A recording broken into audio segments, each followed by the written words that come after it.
Angry Whittle GM. No. Okay, hello, welcome everyone to Weir of Adynn, session 69. I have to end the campaign this session, sorry guys. Session 69 because we are royally fucking the DM this session. No, this is where we all die. Yeah, I'm gonna TPK all of you. Oh god.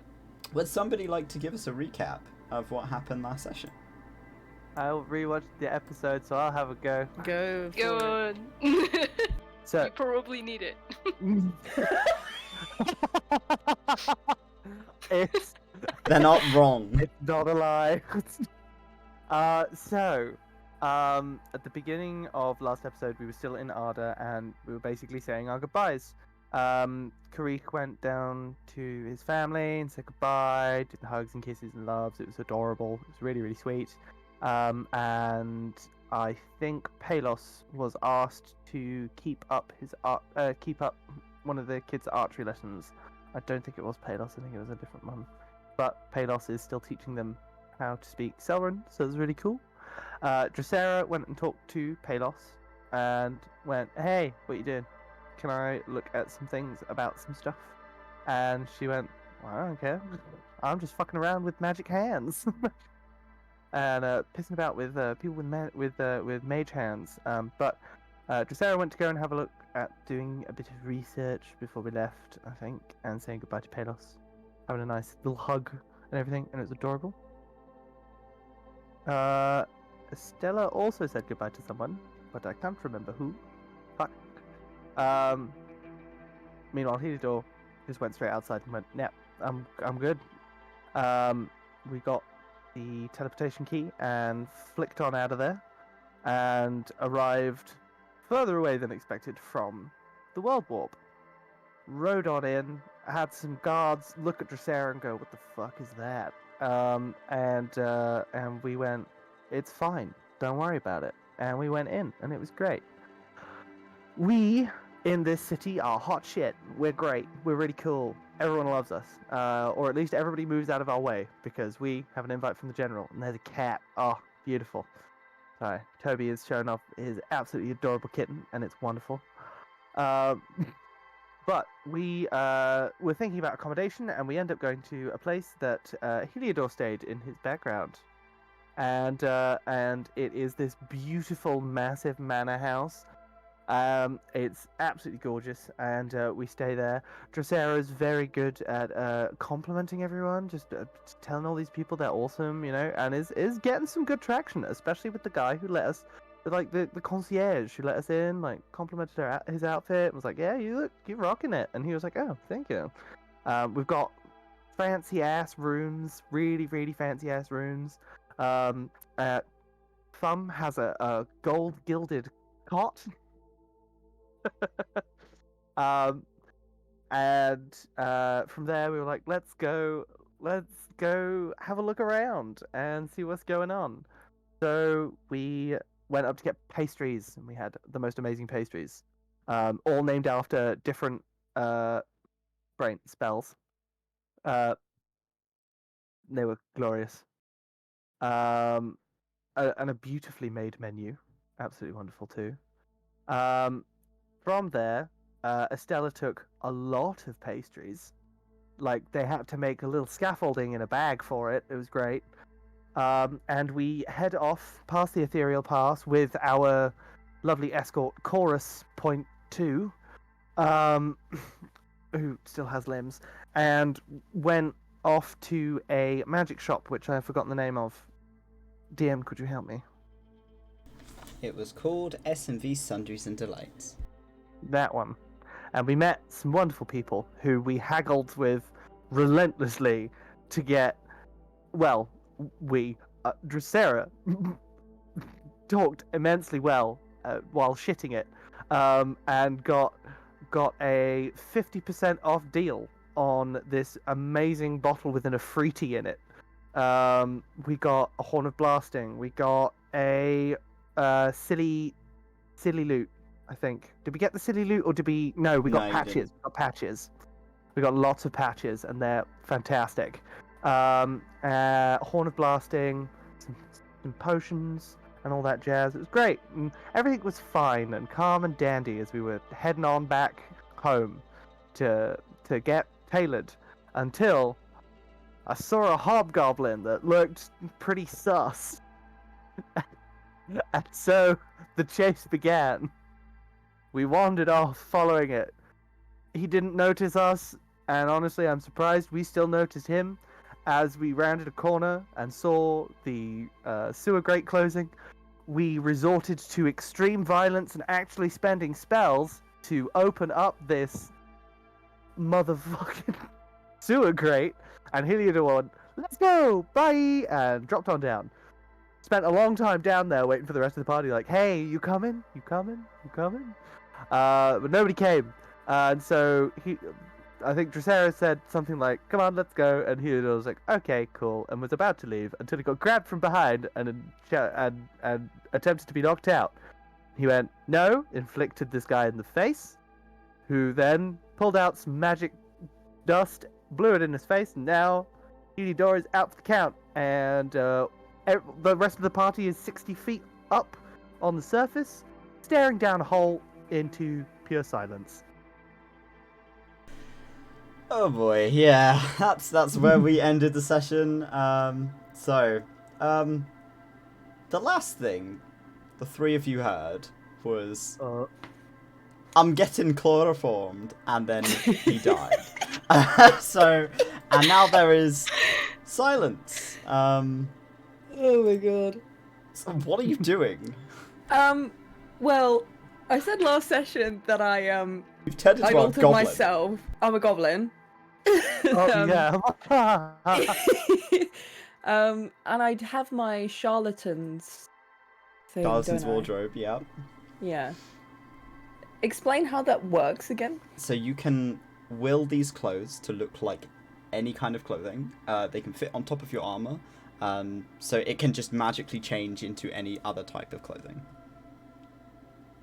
Okay. And it will just stay that way. Whatever you want. Yeah. Awesome. That's amazing. Well, we have to go save him now, I guess, because Toby has prepared something else now. Hey, you could just leave him there and that's it. We're not gonna leave him there. It's been a year, Toby. I'm gonna use the charlatan's clothes to resemble thief's clothing before Okay. we do anything. So like standard like rogue leathers. Yeah. Make yourself look completely different. You're now this teeny weeny little goblin with like bright ginger hair, and some dirtied up standard sort of rogue clothing. Stood in the middle of this small sort of passageway between these houses in Windkeep, looking down into this black hole. You see shadows moving from the edges of your vision, from down the bottom of the hole, given that you've got disgustingly high dark vision. And you hear sort of a sound of... Oh, you know what, actually? Roll me a perception check. Everyone roll me a perception check, apart from Heliodor. Heliodor, you're out cold, bro. Can I ask one question? Mm. Can I cast Hunter's Mark on the shadow? You don't see it. It's 60 right feet on the dark edge vision? of your... It's right on the edge of It's your dark 60 vision. feet You down. don't see it. 60 feet. Oh, right, okay. That's it.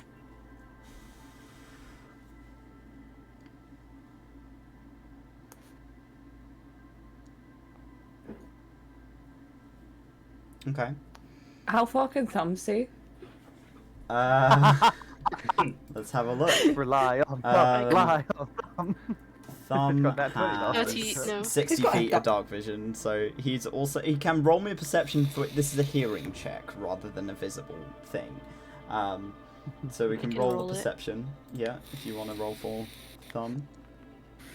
There you go. He's trying his best. Oh, Thumb is just looking down the hole. He's not seeing anything, but he's looking down the hole. He's kind of blocking the light that's going down the sewer grate, so no one can see past him. Dracera, you're kind of trying to look around Thumb. You can see the shadows distantly, but you're kind of more focused on like making yourself look the way you want to look.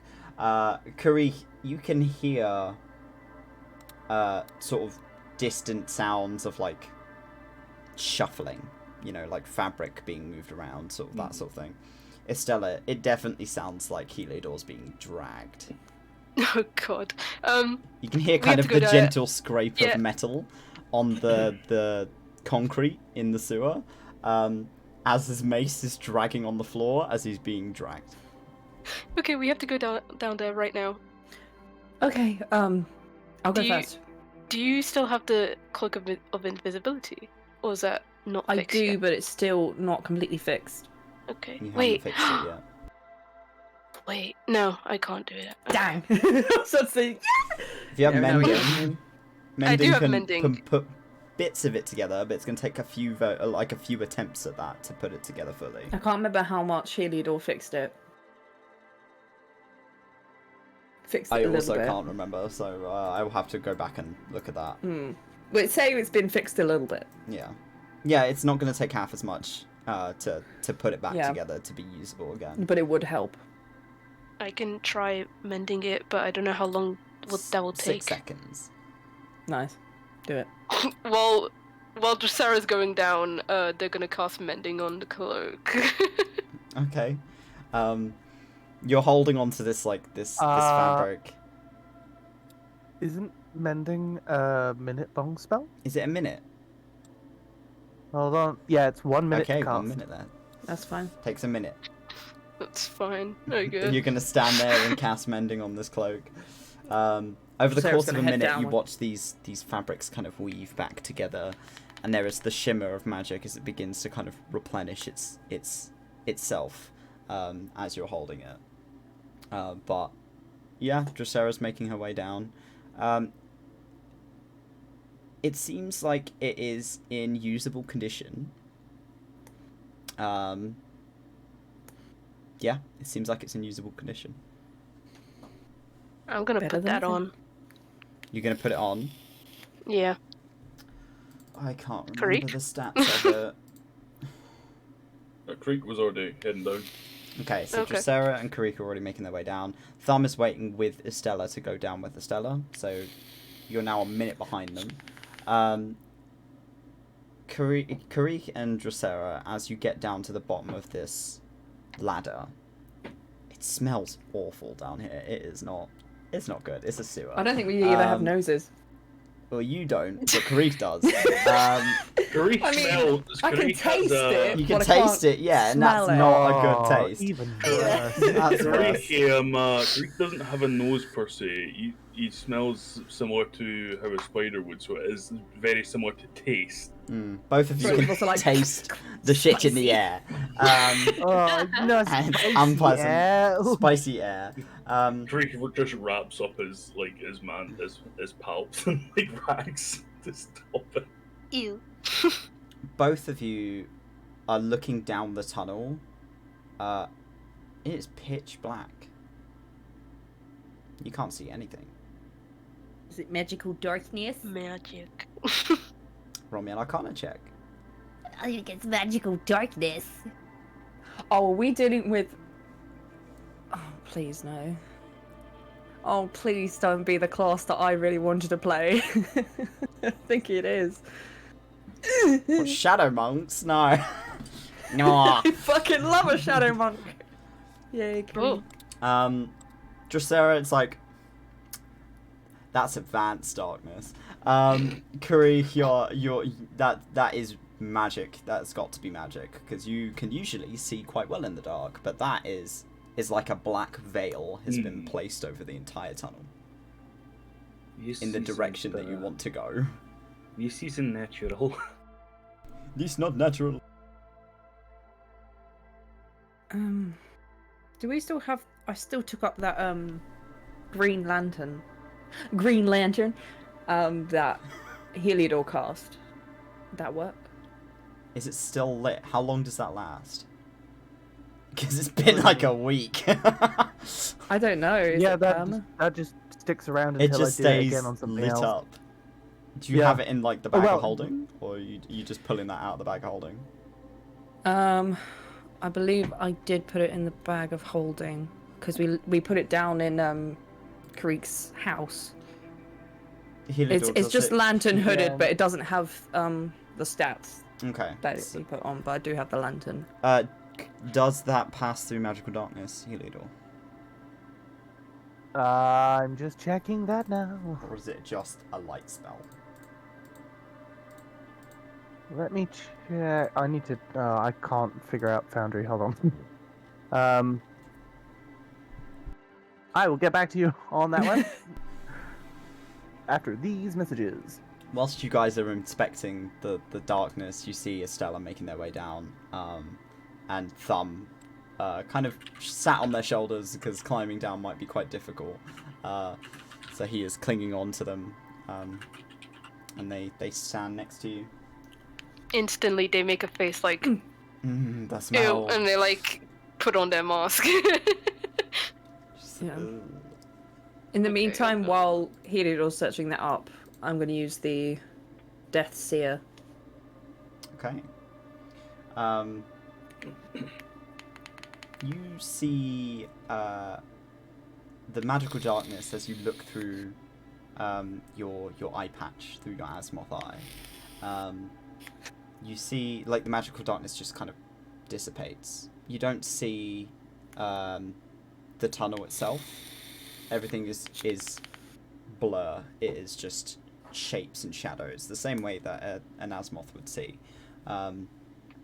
You do see a handful of silhouettes. One or two are sat down on like the edge of the canal that runs through the middle of this like the sewer. Humanoid in shape. They don't seem to be moving or responding in any way, but you can see them. Yes, Heliodor. Apologies. The lantern is emitting 5 foot bright, 5 foot dim. It doesn't cut through magical darkness, but it is on until I die So you just have Oh. an infinite or lantern. turn it off.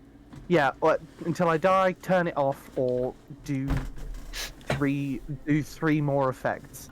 Okay, At cool. least we know that he's not dead. Yeah, it's still lit. That is fair. That's a good way to keep track of whether or not he's alive or not. Yeah, just checking the light. Oh god, that's awful. The light goes out. No, I'm not that We've mean. got to the light now. Come on, guys. Okay, but I can see the edges from where the spirits are. Yes, you can. That is helpful. Okay.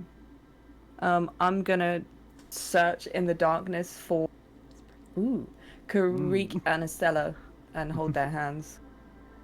In fact, Gonna lead them Karik's through the dark. Karik's gonna try a little something. Okay. He's gonna look ahead into the darkness and he's gonna ask out for chronometer Ooh. to see if chronometer is still kicking around down here with Heliodor. So wait, you're gonna shout into the No, into the cave? he's not gonna shout. He's gonna chronometer. Does not a Chronometer have shout. stats? Chronometer does indeed have stats. I would like Yeah, that's Chronometer to weird. make We're me in a our big brain perception caps check, today. please. See whether or not Chronometer hears you. Oh boy. Bear with me as I grab those stats because I have not had to use them. No, that's fine.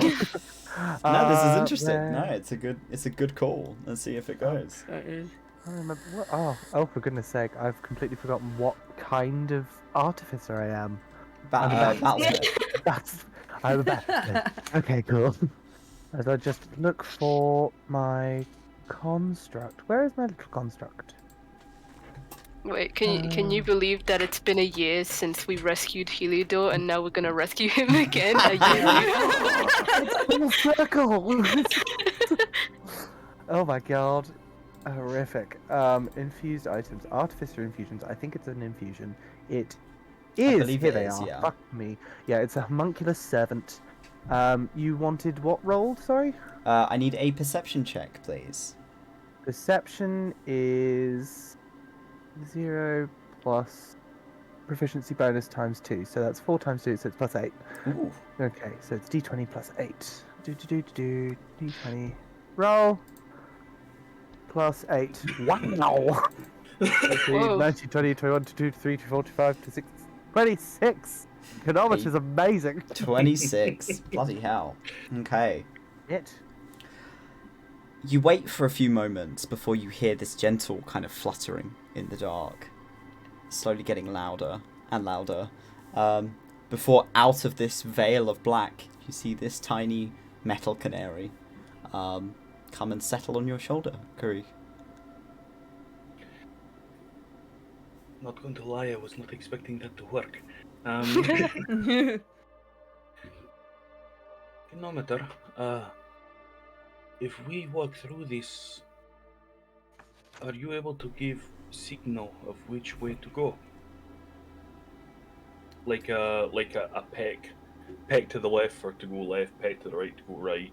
If you state that as its parameters, it should be capable of doing that, I believe. It Of is guiding us entirely to capable. Heliodor. It will. Yeah. It will. It's friendly towards me and my companions, and will obey their orders.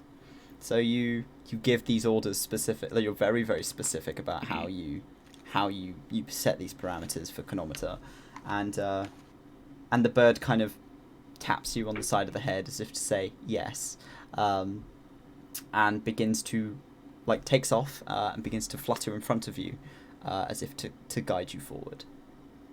All right, hold our hands. Let's follow this bird. Okay. You walk off into the veil, into the darkness. You are surrounded by this impossible black. You can hear the drip of a fluid of some kind in the distance, the echo of this horrible substance that is filling these waterways, these ratways. And you are very slowly guided through the blackness by Chronometer. And Heliodor has just left when I need him. Where'd he go? Oh, there he is. Okay, he's back. Okay. Heliodor. My door in the wind was rattling too much. No, that's perfectly fine. So, Heliodor. I need to double check that you should be able to see this. Oh, I can see. Wow. You begin to wake up. And you are, your head feels funny. And you're dangling upside down above this large, empty pit, of which a variety of substances are pouring down into it. You try to kind of wriggle and move your way out of it, but your hands and your body are kind of tightly bound by something sticky. And you're kind of trying to figure out how to get yourself out. And as you're slowly rotating and taking in the environment around you, you see the half-melted face of a hobgoblin who has stood across from you. I'm so sorry. I genuinely first time trying that out and didn't be that bad. Can you roll me a perception check, please? Oh fuck! I'm terrible at those. You know this. Ooh. Tiny spider. 3. Okay. He's looking at Genuinely you with so this absolute malice on his face. But he doesn't say anything. And as you rotate, you see a goblin. I'm really sorry. You see a goblin who's just kind of grinning and pointing a knife in your direction, like. And you continue like kind of making your way around as your wiggles are kind of tying the webbing that's holding you together around itself. And you see a couple of humans, all of them seem to be dressed in this kind of dark uniform, with like a copper band across their center. Cool. Do All I of them are recognize armed the to the teeth. symbolism? No, you can roll me a history check. Yep. Okay. 21. 21. Can you know about the Thieves Guild? It's kind of a very much an underground thing. You don't know very literally. much about it, but you know that it exists. Cool. They're not specifically just thieves. These are people, they're mercenaries. They are people that will gather items for pay, or kill someone for pay. They are people who are pragmatic. You didn't know that they lived in the sewers. This is a whole new situation for you. There's a lot. Right. You turn and You all look very fancy. you make eye contact with a bald man who is stood in these long black robes, who is staring at you like with might be in charge. a staff in one hand, and he kind of takes a step forward, gestures Wait, off to the hold side. Hold on. I just need to turn all the way around again. Hold on. He gestures off to the side, and there is something hits you in the side. It doesn't hurt, but suddenly you're no longer rotating. You're being stuck in place by something. You kind of tilt your head slightly. You see this string of web from a spider Elanian, so an arachnid Elanian who is off to the side next to you in this uniform. With kind of a blue tinted coloration. They're quite small, but they've got one hand out, and from the end of their wrist is this string of web that is holding you in one place. Are they wearing a little bit more red? Like... No. Okay. Thank you. That was getting very annoying. Cheers. Hi, I assume you're in charge. The man steps forward on his little platform, and kind of pats the staff onto the floor. You're a long way from home, dwarf. Aye. Nowhere better to feel at home though when you're underground. What you did? Although the restraints are a little less homely. What you did to my boy Mash? Was an accident. I was grabbed from behind, and he tried to chloroform me. So, beg pardon if I tried to defend myself. I am sorry, and I have offered to fix it. I'm so sorry. It was a new thing. I've never had to do it before. It was definitely kind of an experiment moment. And I deeply apologise. It was not intended to. I didn't think that. I don't would give happen. a flying fuck about your apologies. Cool. You're already fixing it. And you hear this pop behind you. You recognise it as the pop of a healing potion. Your pockets feel lighter. Oh. You have all of our shit. All of my shit. Right. You realise That's now that you're disarmed. There is a Marking handful gone of as well. things gone from your pockets, and Chronometer's not with you. Where did you take my bird? Bird? Did He my looks bird confused. fall down this fucking pit? I don't... Chronometer! Can you hear me? Oh, fucking... Don't make me gag you. Kinky. Apologies, I'm sorry. I'm nervous and, I'm hanging upside down in a very big spider web above a big pit with a bald man talking to me about how he's got my stuff and hasn't actually gotten to a point of why I am still alive. Honestly. Okay.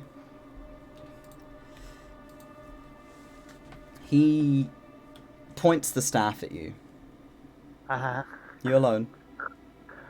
Am I alone? My fuck. Why'd you follow him? Because he looked shifty. Genuinely, that's it. He just looked shifty and then started running off. Started wandering off, and I was like, oh, that looks like fun. Oh yeah, because it's a smart idea to follow a shifty bloke down an alleyway. Aye, look at where I am right now. This is really cool. Terrifying, but cool. We'll take it in, because it's the last thing you're ever going to fucking see. I mean, but why? You don't know my skill set. You don't know how useful I am. I don't need useful. What do you need? I've already got everything I need from you. Ah, bollocks, you run a thieves guild. There is no way you don't have everything there's no way you have everything you want. He turns around, steps back into this little, this hut that is behind him, and comes back out, and he's holding your mace. Good craftsmanship, right? You're a rich fuck, aren't you? I'm a rich fuck who makes rich things. Rich fuck with a solid gold mace. I know, right? That was expensive. But it has better properties than what you expect. It's made by dwarves, you know.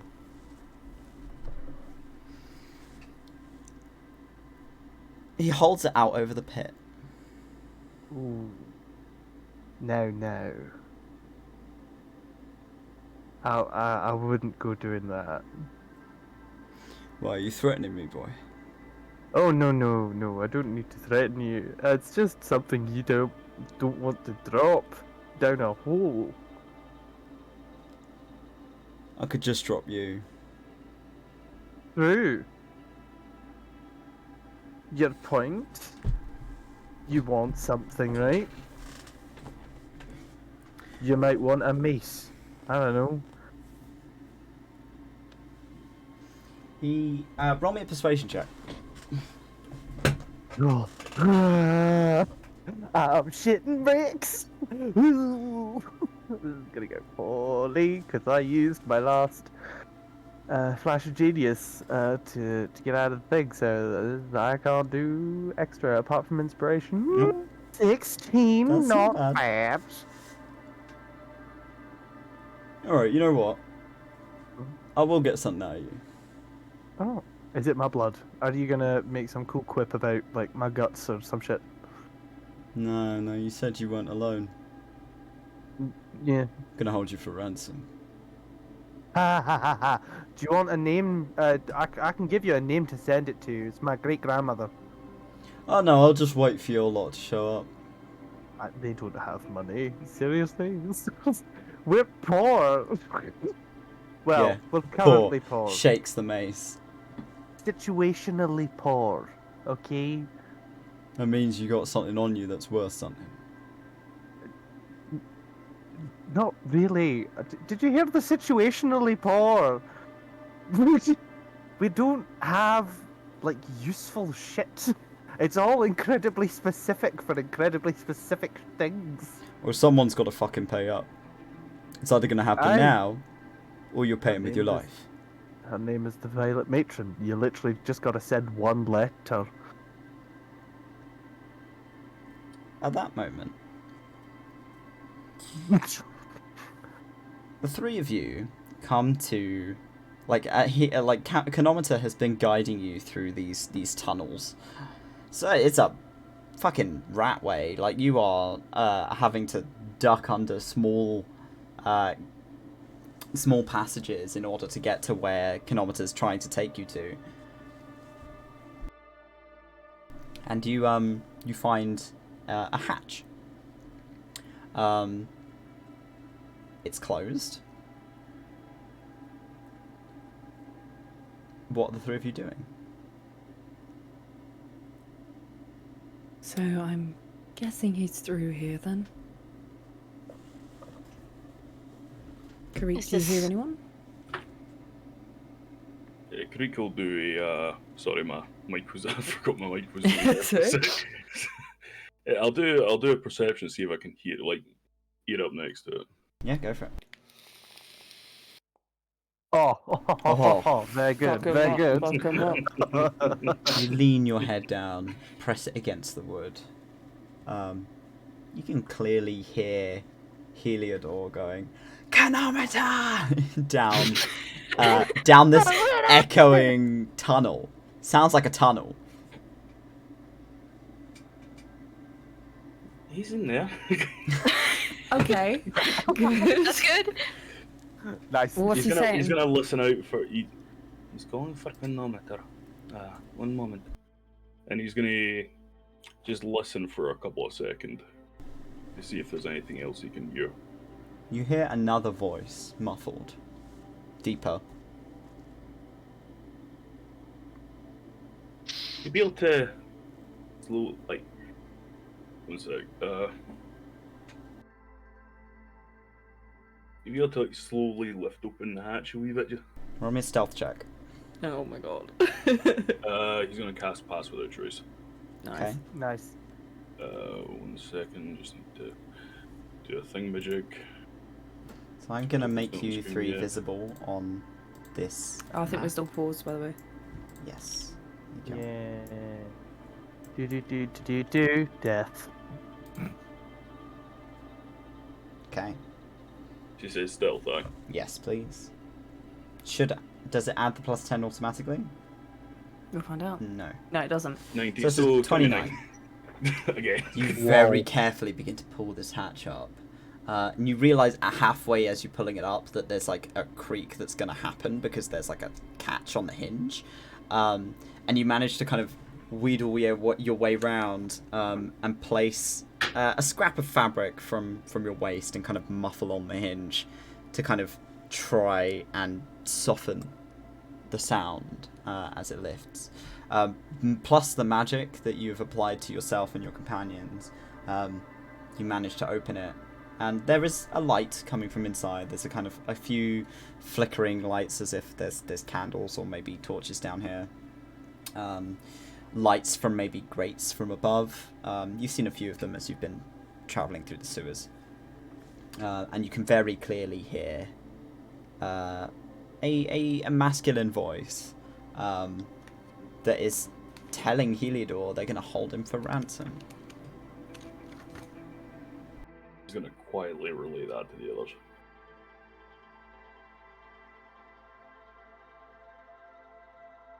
Great. Fucking amazing. If he peeks, well, I'm guessing from where we're sat now, if he peeks his head and he's not going to be able to see any part of the actual situation, is he? You are around a slight corner. So unless you get down there, you're not going to see. He's going to try and quietly go down the ladder and hide about here, just behind the corner. Say with a 29 you can do that, yeah. You Wait, kind of make your way down, hands against the wall, very, very gently kind of peer around. Dracera, what's your plan? Well, if we go in there and try and take everyone on, chances are they're gonna kill him. So I say, lie low for now, see what information we can get, see what we can do in the room, and then make a choice. Okay, I was just thinking. Sense. Yeah, I was just thinking because you're disguised as a goblin. I know. Could walk in there, but they'll probably be like, "Who is this person?" Yeah. So I have to come up with a backstory. Yeah. I'm really running out of the social energy. I think I'll have to do this. It sounds good. Yeah. Oh, your daughter, she's like, oh please. Oh god. I'm still full of pastry. Like, why would you Man's gonna throw up his bonbons. So you two, are you waiting at the top of the ladder? I will try to climb down Roll me a with stealth Karik. check. You have a plus Please. 10. You get a +10 as well, Mike. I know. But still.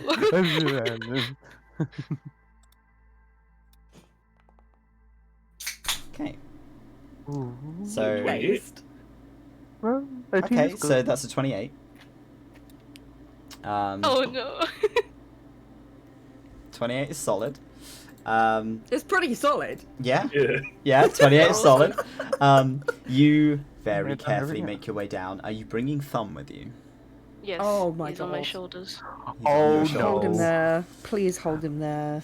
And You're you done. like, so it's gonna be like a Heliodor's gonna die. It's gonna be a Scooby Doo act where you've got Karik on the bottom, like peering around. You've got Stella slightly on top, and then Thumb on top of Estella, and you're all peering around the corner. Dressera, are you staying at the top?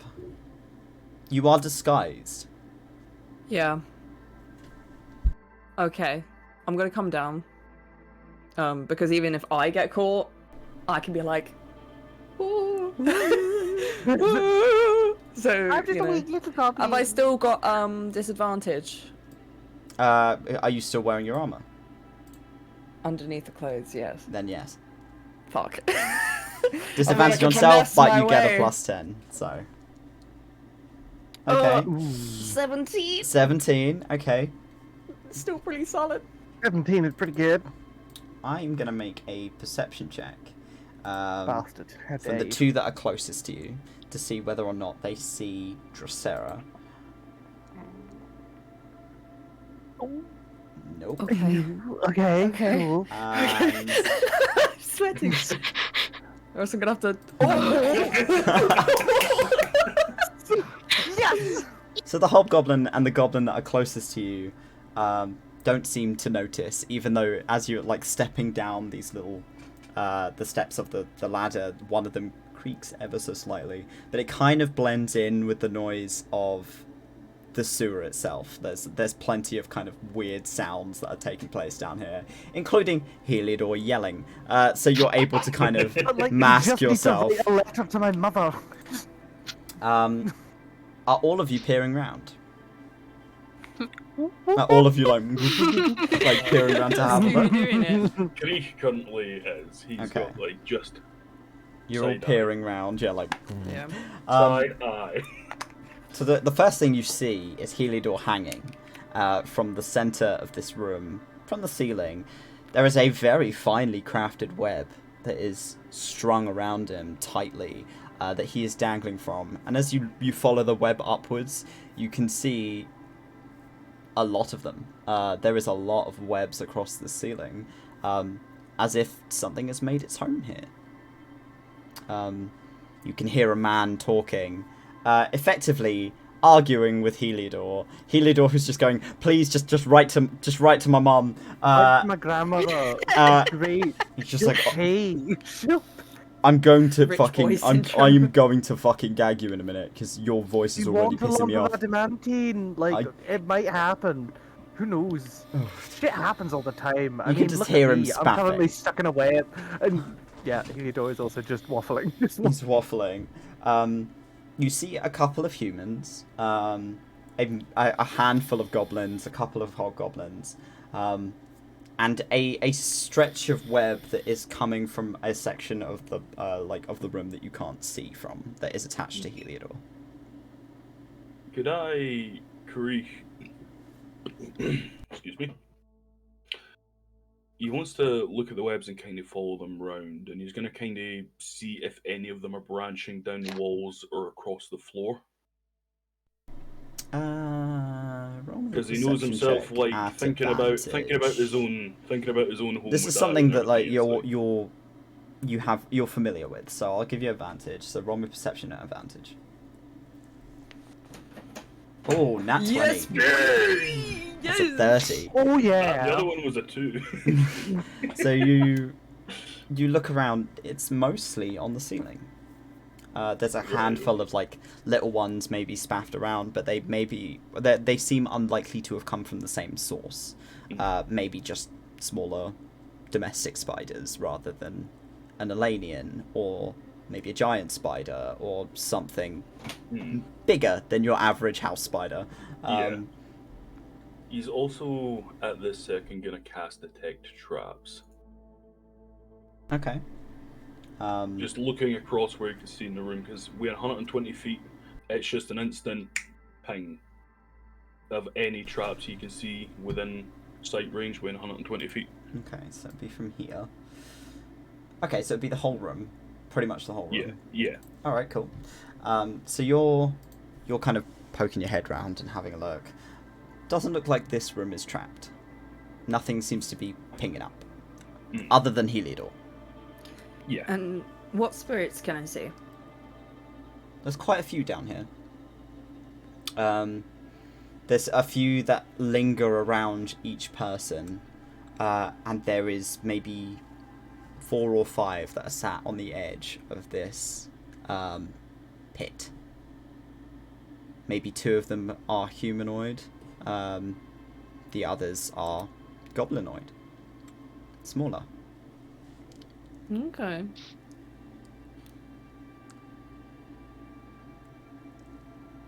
Trying to think of a plan of action. But you just see he's got his bow around now, and he's knocking 4 arrows on at the exact same time right now. Well, I definitely don't want to start fighting with them. Yeah. No, this is more of a last, like, a just in case right now. Like, Okay. if something Precaution. happens, then yeah, Are you holding an action? he's not currently. Okay. No, it's more of a got it there. Just a precaution for Yeah. roleplay purposes. Okay. Yeah. So, are any of the goblins, could they see me from where I am? The one that is closest to you, if you turned around, you'd probably be able to see you. And the one that is closer to the humans who are across the room, might, but it seems very unlikely. He may be just out of range. Is this gonna be another situation where Dracera uses someone as like it's just like when they were Rose Manners with Heliodor, but now they're a goblin who's gonna say, I found someone. Yes. Yes. Oh, Oh my god. I don't know how to call them out without going, hey. Because I speak with dead. But people would still hear that anyway. You'd have to speak out loud to speak with dead. Oh. It is an out loud spell, and you'd have to be like within 60 feet. Maybe they know sign.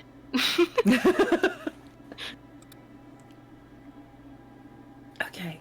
In fact, would they'd be able to see, like, Dracera if she can't speak with Ed? They can see us all anyway. I believe. You're not just No, able to they get a haven't look picked you up yet. They haven't seen you yet. You're hidden.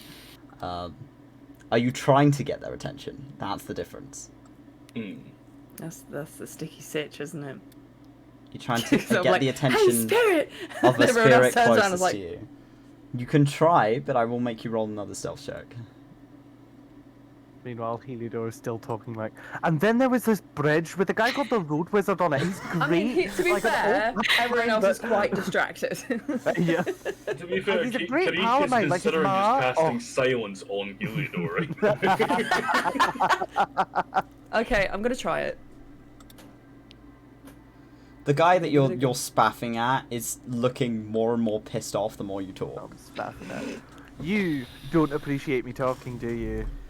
Okay. When you fall down that fucking hole, and that drop kills you, I'm gonna look forward to reanimating your Yeah. corpse. Ooh, you're a necromancer. Fuck yeah. 17. I kind of do the same thing with metal bodies. I have a thing called Mare. It's great. It's a giant mechanical bear. I'm starting to think I might just let you go because I fucking hate you. Oh, that's such a fucking shame. Does Heliodor still have his arcane focus on him? Even if you did, you can't reach it. You are restrained. I can't move my hands or anything, can I? Nope. No, Well, you know what? I don't want to be upsetting towards you. What can I do to help you? Shut the called fuck Ed. up. That's what you could do to help me. It's just shut up.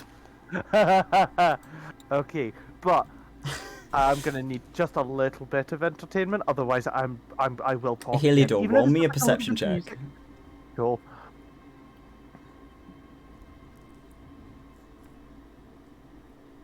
Piss. 6. Nope, nothing. Do you need like just a little bit of music or something, you know? Because otherwise, I'm gonna have to start talking again, and you're gonna hate me, and it's just best for everyone. It's just like a little something going on. Even a Sudoku Maverick book. clicks his fingers, and there is suddenly this spray of sticky across your mouth, and you can't talk.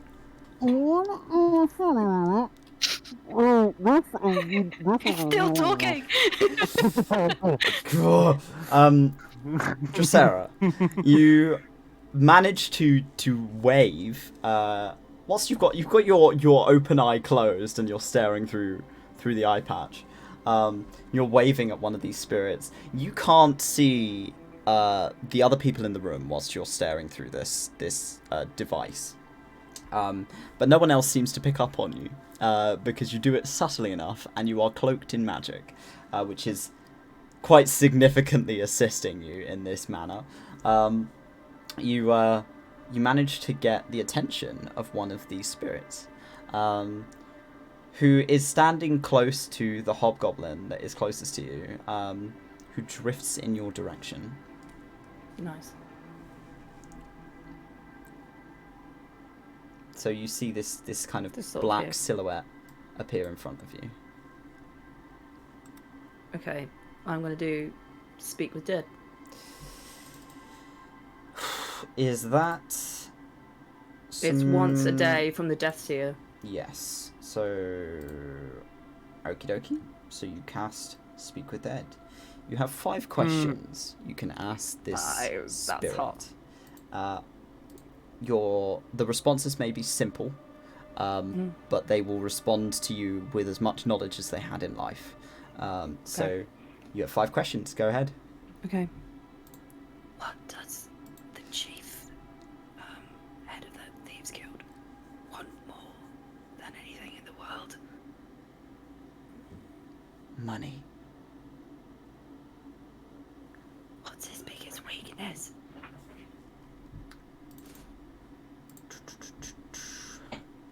It's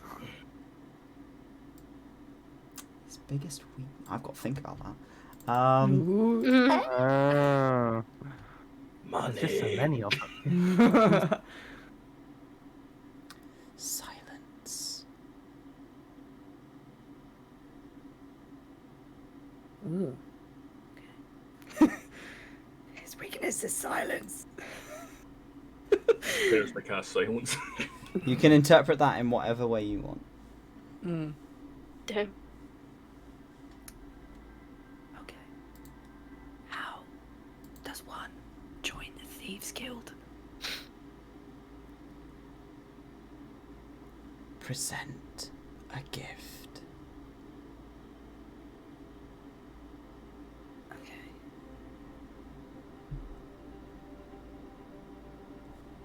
Two more questions. Okay. 2 more questions.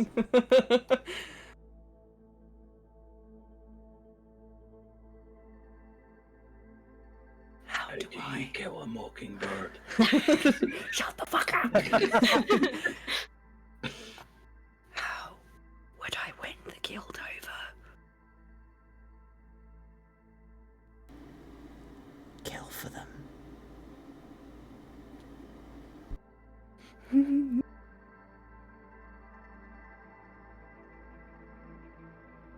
What's the best way of saving my friend who is dangling over the chasm?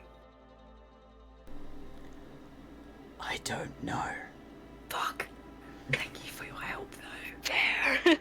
As enough. the spell concludes, the spirit almost dissipates and then returns to the position that it was stood in. Okay. I got some really helpful advice from trying to think of a gift to give him.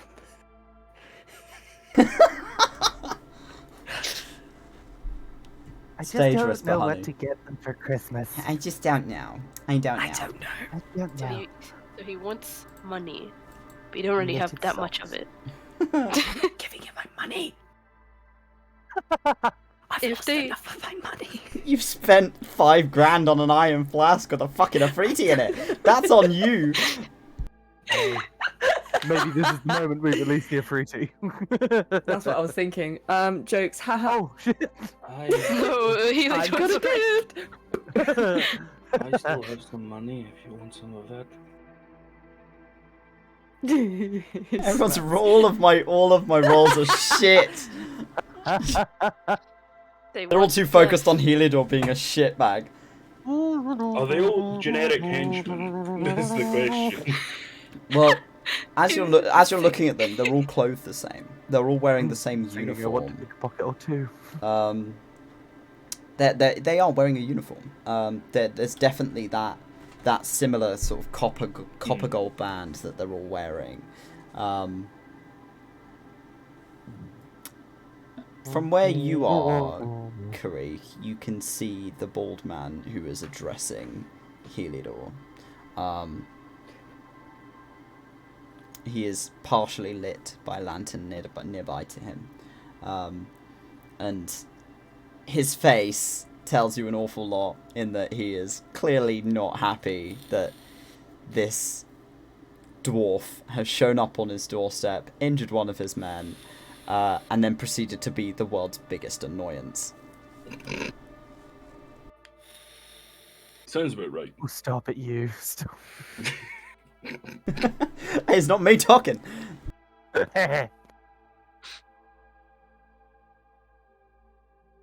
I guess you could try to present a gift Okay. if that's something you wanted to do. I Yeah. do still have money if you want to use that. I'm giving your friends 5 fucking minutes, alright? Give them 5 minutes, and if they don't show up, I'm cutting that rope and watching you drop. Okay. As everyone gives me some of their money, I don't care what you're saying. we might be able to get it back. We just tell him that I pickpocketed it off of Heliodor. I've been searching to get all the rest of his shit, and that's why I'm down here. Crete's gonna hand over to Dracera to make it believable. 15 platinum. Nice. Okay. So you're gonna try and charm your way in with this little ruse you are coming up with. It's fun. So even if the ruse doesn't work, we can say that is. I mean, 15 platinums. That's 150 gold. That's still a decent amount of gold to Yeah. start with. Yeah. So, Okay. and he's gonna in his pocket. He's gonna separate off a second 10 platinum. Heliodor, Okay. Right. Okay. Okay. you watch as you're kind of prepping this ruse. One of the humans on the side has pulled a longbow out and has just popped a shot into Heliodor's ribs. You see, like the Curry's bow is just about to go full draw right now. Okay. Great idea. You start scaling the walls, whilst I distract them and try and get him out of there. Because the only way that we're going to get him out of there is by picking him up off the web, or else they're going to shoot through that web, and he is going to be a flat dwarf. Does that make sense? It's gonna pancake. If you hide behind here and prepare some spells, think of something to make sure that if we get grouped upon, you're there. Okay? Is that good? Can you scale the wall? He can scale the wall, yes. He can scale the fucking wall, yes he can. Yes, you can. Okay. Okay. Thanks. Oh, Make thank sure you. Thumb doesn't. It's not that. It's not gonna be bad. Why don't Where is Thumb? I offer I did Thumb in as the well? grill. Okay. Thanks. Hello. Oh, Sorry. Why don't I offer Thumb as well? and then I put him down, he can stop doing shit. I don't know. Thumb, come He here. does a little dance. Wait. I might have an idea. Okay. Heliodor did mention that he made mare, right? Yeah. I could. Oh wait, no, I'm not powerful enough to do that, am I? I wanted to minor illusion. Minor giant illusion bear. is a 2D flat image. Yeah. So it would be believable at a distance, but it can't be animated. It would just be a flat still image that might be able to make a noise, and it will definitely Okay. throw them off. But you never know. It You could give it a go. I think keep that in the bank to be scary in the dark. Okay. If it can roar, that's fucking sick. Like, it's I can coming to make it save them or sound. Remember, he something. did say he was going to wait for us to get here. Okay. We can't just try to talk as ourselves. You can you have a few options here. Hmm. Like, Tick tock, mate. I'm fucking waiting. Creek, just kill the wolves. I'll keep me distracted. Stella, keep that minor illusion idea going because it will freak them the fuck out. I'm gonna go out there and make some shit up, okay? Are you Great. bringing Thumb? Yes. Okay, Thumb is coming with you. Okay, yeah, Okay. sure, take him. Thumb Okay. salutes you as just before he heads out. This better work. Okay. Okay, goblin How voice. how easily does this wall look to just climb up? Uh, Because I mean, if There's not jumping it's really- got can do it. advantage with climbing anyway, doesn't it? there's not really any handholds. They're flat walls. Mm. With your sticky hands, if you use your spider climb, you'd quite easily be able to climb this. But Yeah, that that drops past with the trees. yes, it does. That was my worry. Oh shit. What about the cloak of invisibility? That would work. Stella's currently wearing it, aren't they? Yeah. So it's Depends if already they in wanna- use. Mm. So I'm going to set assign status invisible. There you go. So you can tell that Estella is with you, but Estella is invisible. Estelar, could I use the cloak, or are you still wanting to use it? You can use it, I can stay hidden. Okay, because I might need it for climbing. Here you go.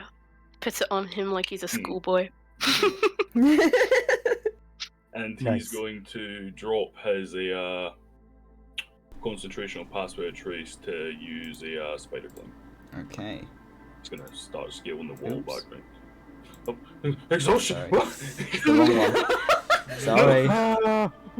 You're tired. Okay. You become invisible. You watch as Karikh vanishes. He's going to Bye. start scaling up this wall. Okay. I'm just gonna stand Nice. on this wall like, ooh. Alright. Okay, goblin voice, goblin voice. What the fuck does goblin sound like? Fuck. You could wait until one of the goblins speaks to try and mimic their voice. I'm just gonna stand there for a second. Heliodor is still mumbling under the thing. You are now in direct eyesight of the man in the robes with the bald head who is opposite Heliodor. And you see him squint a little and kind of look over to the hobgoblin who is closest to you. You go, Mash, we got company? And Mash turns around. Half of his face, despite him having healed it, is kind of like the skin is peeled back and paler and scarred from the necrotic energy that has burned this patch into his flesh.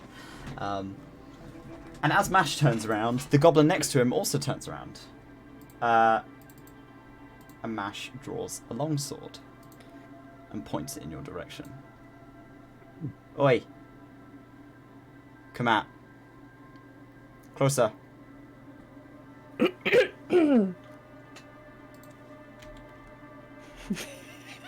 Like, looking to the goblin, like, so shocking.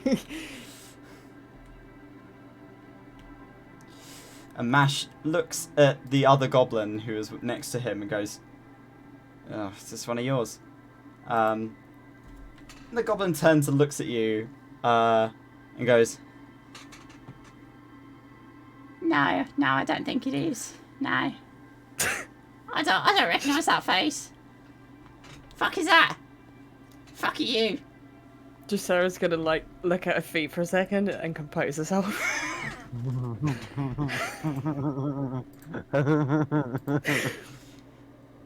Why are you looking so fucking sorry for yourself? Look at me. Sorry. Hello. My name is Ganesh. I've been following this stupid dwarven scum because I've been stealing off of him and he still owes me money. roll me a performance check. At advantage because you are disguised. Yay, this is great. Oh my god. Oh, thank you. And the goblin looks over at Mash and goes, Yeah, right, she's one of ours. Yeah, fuck it. Why not? and the hobgoblin kind of pulls a face. He's like, "What the fuck is that thing?" This is one of the shitty little golems that he made. I've heard it's very hard to make a golem, but this one's a little shit. Thumb makes like jazz hands next to you. Ta-da! He's supposed to be one of the most accomplished inventors in the whole realm. But this one is subpar. Heliodor, I need you to make me an insight check. Do I? Because you never saw Really? Dracera change into a I goblin. thought I did. I thought she I did at changed the the Wait, top. was it at the top before Oh, you wait. went down, or was it Was it after before I went Heliodor down? went It down? was I thought it was after Heliodor went it was down. discussed. It was discussed. And It was as he discussed. was about I to- still want you to No, make me an it's insight check because I yeah, want to see that's how fair. good this performance is. I mean, I'm currently stuck staring at Baldy McFuck, so. You don't speak to Steve inside- Clark in that way. Hey! Whoa! Oh! I think he's in Ken. chat. You know that, right? As soon as you said like a bald man with this big voice, I'm like, he's just gonna say do better, isn't he? Projection. Heliodor, you hear a goblin behind you, and it's talking about you in a very flattering manner. The best inventor in all the realms. Yeah. And a golem is talking about Thumb, which makes you think, oh shit, Thumb's been captured.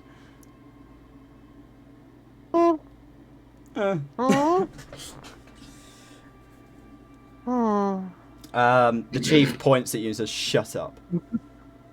Alright, fair enough. No, not you. You talk. Oh, okay. You, sir. It was blooming hard finding you, but Oh my god.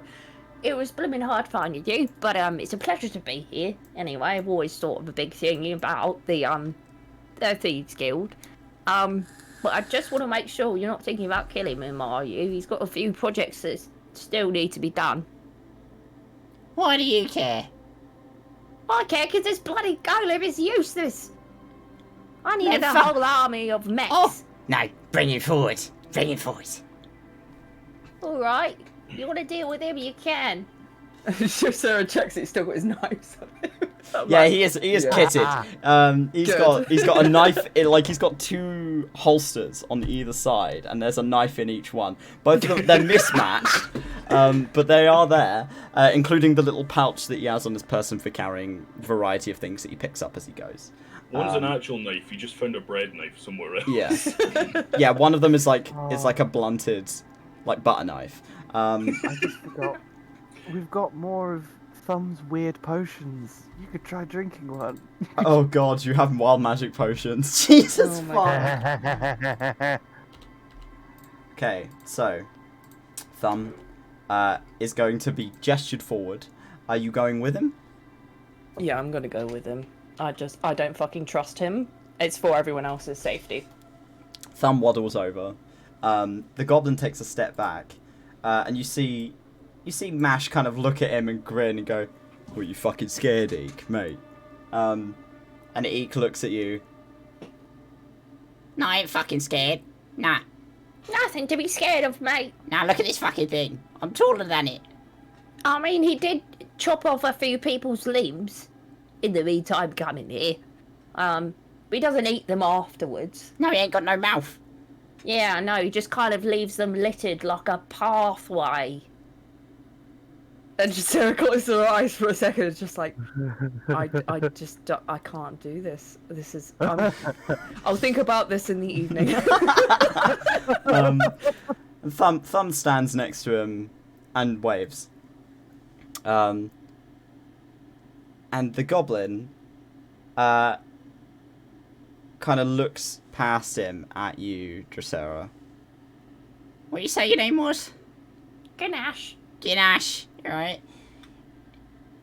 If he's so fucking useless, kick him down the hole. I want to see it.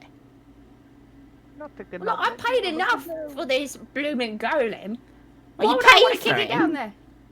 Yes, How much? I paid 15 platinum that I had to steal off of the guy in the first place, and then he buggered off down here. I want all my money back. The chief is watching you very closely. And you can feel his gaze. He is... Everyone's gay down here. It's great. You can feel them. You can feel the gaze. And the rest of you see the rest of the people now all looking at you. There is a small, very small spider Alanian, kind of crouched in one corner and holding a webbing that's keeping Heliodor in place, that is watching you with many eyes. And then some other goblins who are kind of nudging each other and going, Yeah, that one's kinda, you know. Hey. Oh, look at her. She's ooh. You can kind of hear them nattering amongst themselves. The humans are just regarding you the same way that the chief is. If he's fucking useless, why'd you keep him around? Why is he still here? Well, you see, he's been dealing with a lot of people getting my way recently. He's a wild card, but he's not made for what I want. But this dwarf here, he might look like a useless sack of shit, which he is, but sometimes he makes some terrifying fucking shit, and that's what I wanted. You paid 15 platinum for this piece of junk. Yeah, you know, he makes big old mechanical animals, but I'm sure, I mean, you guys look like you don't need something like that. Roll me a persuasion check.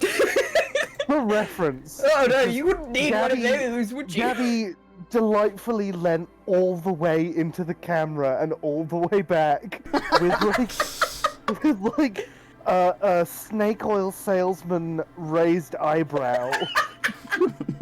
The vine boom sound effect. Okay. Don't make us do it now. No, don't. As you lean in and kind of say that to him, the chief kind of tilts his head. It's just like that bird you was talking about, looking at Heliodor.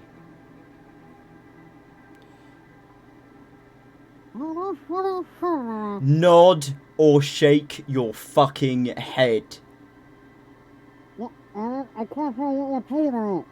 And Heliodor's like, what are you talking about? Like, is looking around for something to look at. You but make like, fucking metal animals. It's just like that bird you was talking about. And may I add, sir, what I was looking for, he has this beast. Evil, nasty-looking thing. I've seen it take down villages in 10 seconds. Nuts. It's been following me since I've been here, and I've been terrified. I've been so scared. Eek That's what looks I've at been looking you. for. Eek looks at you as you're kind of putting on this act. And he's I like, make war crimes. So right, you're a fucking pussy then, right? Ah! If you saw it, you'd understand. he pulls his knife out. He's like, am I scaring you? Am I fucking scaring you? Ooh. Not after what I've seen.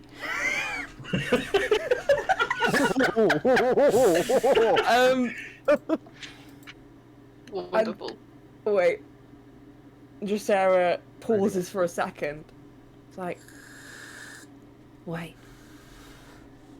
I think I hear it now. Coming down the tunnels. Estella will actually start a minor illusion Yes. and make the sound of the Yes. The growl. sound of the Yes. growling. Yes. Yeah. Yes. Yes. Okay. It's like theatre. I Can we want. all hear like? I would let you both choose. So I'll let one of you choose to roll intimidation at advantage, because I Okay. want to see depending on which one, because you're effectively giving each other the help action. Yeah. So who wants to back the other up, and who wants to make the roll? What's your intimidation? +4. Your intimidation is +4. Yeah.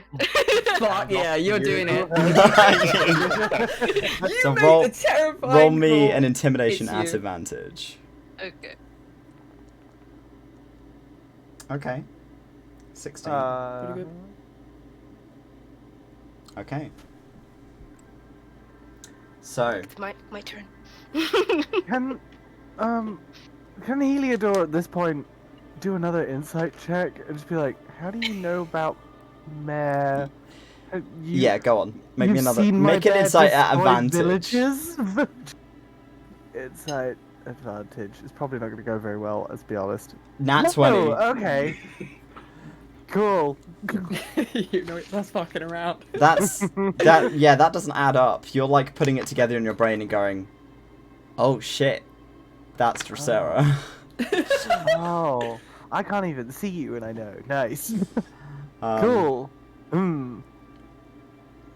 So you catch on that this is an act, Nice.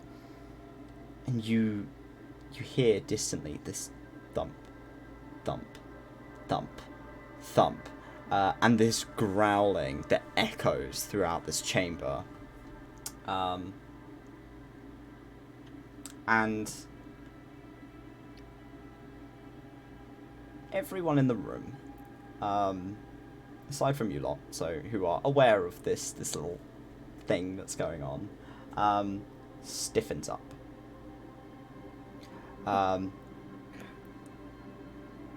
They've bought the act.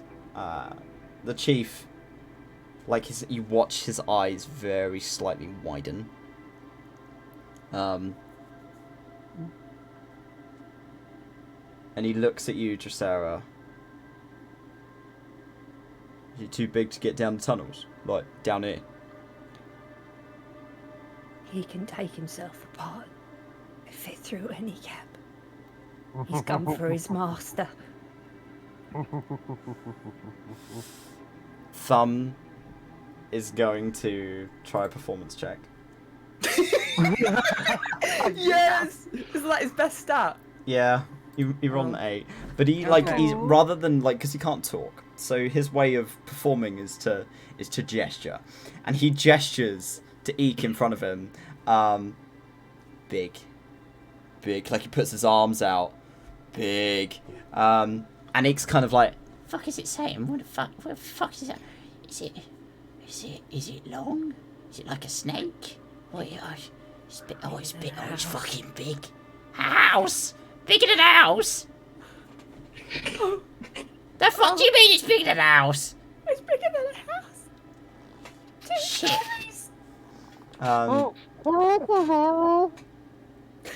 And you watch the Elanian tug on the thread that's holding you still, and you are facing them, and they pull another thread of web, pull the web off of your mouth.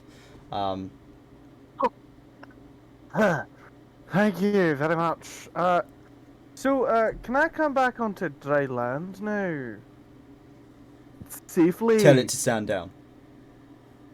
Why would it do that? Roll me an intimidation check. What? Thank you. At advantage? You know what? Yeah, you are being backed up by everyone else in your party. I will give it to you. Yes. 2 14s. Double 14s.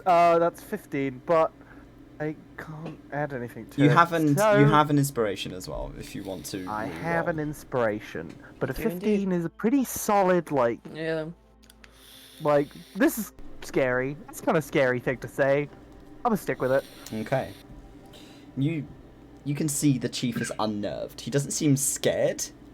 He just seems like this is something he's not encountered before, and he is logically processing what he's meant to do. Based on the conversation you had with him earlier, you've gathered that he's a necromancer. Based on his robes and you looking at him, probably quite a skilled necromancer. He's used to working with flesh, and this is metal, and that's what's putting him off. And he looks at the hobgoblin closest to him, goes, Grokesh, fucking round up everyone, we're getting out. I mean, if you just let me go and leave me alone, I'll tell it to stand down. I want my shit back. Why the fuck should I give you your shit back when you've attacked one of my men? Please. Because he tried to attack me first. I think we're already in this kind of like whirlpool of logic, but like... Maybe you shouldn't have fucking followed him, right? Maybe you should keep your nose out of other people's fucking business. Oh, consider my lesson learned. Not to alarm you two, but it's coming closer. We need to make a decision. I don't want to be there, mate. Chief Maverick, You doing? kind of pulls a face, sighs, and will look towards the Elenian and say, get him down. And you see them begin to scuttle up the side of the wall to the ceiling. They have more arms and legs than Kuri. So they have 2 sets of arms and 2 sets of legs. And they scuttle up the wall with a surprising speed. They are small and quick. And they make it across the ceiling to where you are dangling from and begin to pull you up. And you are suddenly very being much, pulled friend. up towards the ceiling. Whee! Before this tiny spider grabs hold of you and begins to scuttle back down the wall with you in their arms. Thank you very much, friend. This is a lovely journey. Also, exquisite craftsmanship on this web. It's very good. Don't talk to me. Oh, okay.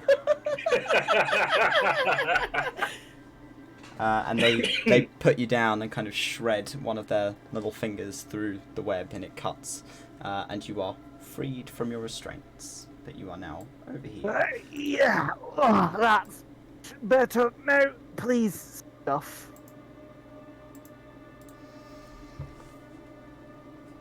What did you say, sorry? It's stuff. Stuff, please. The spider backs up and looks over at Mash, who passes them an empty bottle. He's just drunk your healing potion. Oh, right. I thought you meant like the Afriti bottle, and I was like, where the fuck is the Afriti? Passes you like an empty potion bottle. Mare is a lie. Afriti real. Afriti Pretty very real. And the other hobgoblin walks with like the 2 Maverick, who passes over a bag of your things, including your mace. Thank you very much. And will head over to Goblin stepping out of the way. They don't want to get in the way of the hobgoblin. And he passes you your things back and says, if you value fucking anything, you'll get out of here like we will, alright? Get out of here when? What? Sorry? Now, get out. Oh. Take your fucking whatever the shit is coming down here and leave. And if I see your face again, we're all coming after you. Right. It's coming. Okay. You can see me. I'm just take. You shut the fuck up. I ain't seeing shit. And until I see it, I'm not scared. All right? Dracera's gonna start pretending to die. All right, roll me a performance. Not advantage this time. This one's just on you. I want to see how well you die. 11. So you begin going, Do you want a reroll for that? Do you want to? Do you want to reroll it? Do you want to? Yeah, I do. It's better be higher. Die well. Yeah! Yay! Okay, so you begin to like For the sake of choke Paul. and collapse. And Thumb starts avidly pointing at you like, it's here. And you see Eek begin to step backwards like, Oh shit! Oh fuck! Oh no! and Eek begins to run. And will scuttle down into one of the waterways and vanish. Can I have my stuff then, please? Give... He's passed you all your things. You've got all your things. Oh, right. Okay, I'm gonna fuck off then. Go Just tell... for fun, I want to Come make up another here. growl. Nice. Okay, you cast another minor illusion. And now It's that they've louder just this time. watched Dracera collapse in a heap on the floor, everyone in the excuse- room begins sorry. to Oh, book it. excuse me. Sorry. Um, Oh shit. Oh fuck. Be careful, guys. Like, you might fall over. It's slippery down here. and you watch them all go out of various different passageways out of the room. All of them fleeing from this noise that is echoing around this chamber. Including the chief, who kind of looks behind him, looks at Heliodor and says, "Stop poking your nose in other people's fucking shit, alright?" Lesson learned, my friend. Never again. And he scuttles off as well. The Elenian makes their way up to the ceiling, whereas the other hobgoblin vanishes. And as they kind of shuffle themselves into a small kind of ball position tucked into the web so that they can hide. Because this seems to be where they live. So they are just in the ceiling now and watching you. Okay, bye everybody. It was lovely meeting you. Thanks for giving my stuff back. Thanks for listening and, you know, just being generally good sports. I'm gonna have a great old jaunt home. I'm gonna tell Mayor to leave you guys alone. I'm never gonna come down into a sewer ever again. You're a delight. You've been a grand audience. Thank you and good night. And Heliodor comes around here and sees a cellar. Is like, let's go. Pointing at Dracera. Dracera's still on the ground. Dracera, pretending you to be are dead. laying flat on the floor. Thumb is now standing over your body. I am going to clear up your dead for you. Roll me a persuasion check, because that is suspicious as hell. Hey, I can use it to make more mares. They run on human souls. Oh my god. It's not human though, is it? It's a goblin. Humanoid souls. Humanoid. What am I doing with that? Persuasion check. Persuasion, lovely. Oh, actually, no, it'd be deception. It'd be deception. Deception. Yeah, go on, deception check. Exactly the same. Ooh, God. only one of them left, and it's You- up in a web. It's And you look, you kind of, as you're making your way back in, you see this little, like, blue-tinted face staring at you outside of the web. And they're just staring like, the fuck is he doing? Don't And judge you... me and what I do to these dead bodies. We make medical advancements this way.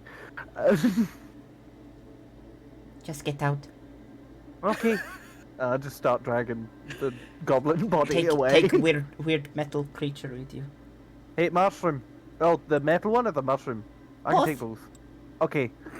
Come with me, mushroom. And the mushroom follows you. Slow dragging. Actually, Mushroom, can you help me drag this body? Yeah. It's surprisingly heavy. So Thumb goes up, Thumb goes behind Dracera and picks her up by the feet. And is just holding Dracera's legs up in the air. Nice. And is looking at you like, drag the front half. Paul. And you begin to move Dracera out of the room. And as you head round the corner and out of sight, Thumb hops back round the corner, looks up at the spider in the at the ceiling, goes middle fingers. He flips the bird at them and then leaves. You That's my boy. have Back on my successfully shoulders. managed to get out of the situation. Climb Where's for your Greek? lives. That's D&D, but... All you just see is just Creek's head come out of just out of the blue. Just, What the? like literally stood behind you. In fact, no, You he's don't on like- the wall. He's on the wall above you. Nice. Heliodor climbs up to the hatch, flips it open, and shouts down the corridor, "Man, you can fuck off!" Growl. Alright, so you are now Oh my god. back out. You make your way. It takes a little while, but you make your way back out into the street. You smell awful. Heliodor, you've still got an arrow sticking out of your side. Arr! I'm in pain. Dracera I can is get out. I can get out. a little slimy from laying on the sewer floor. It is an unpleasant experience, and yes, Chorus is still there. Hi, babe. Can you take us back home, please? You see Chorus's face just drop.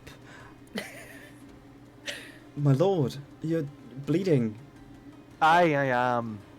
So it'd be great if I could have a bath when I get back. Do you require assist? Oh, okay.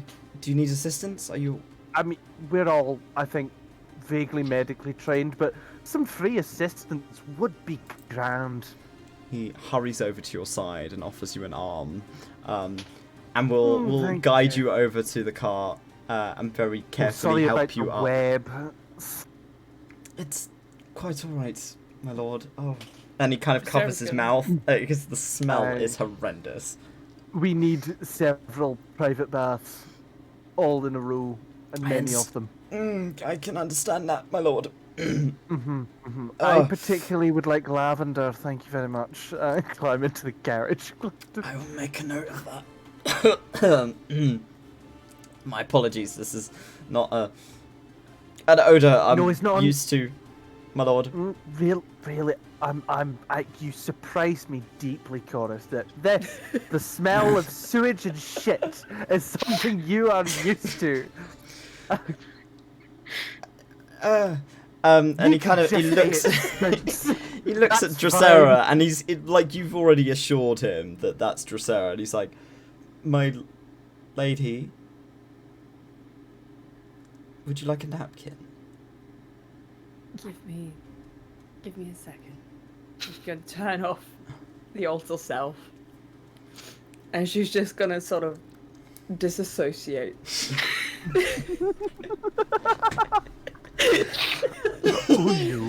Are you all getting in the car?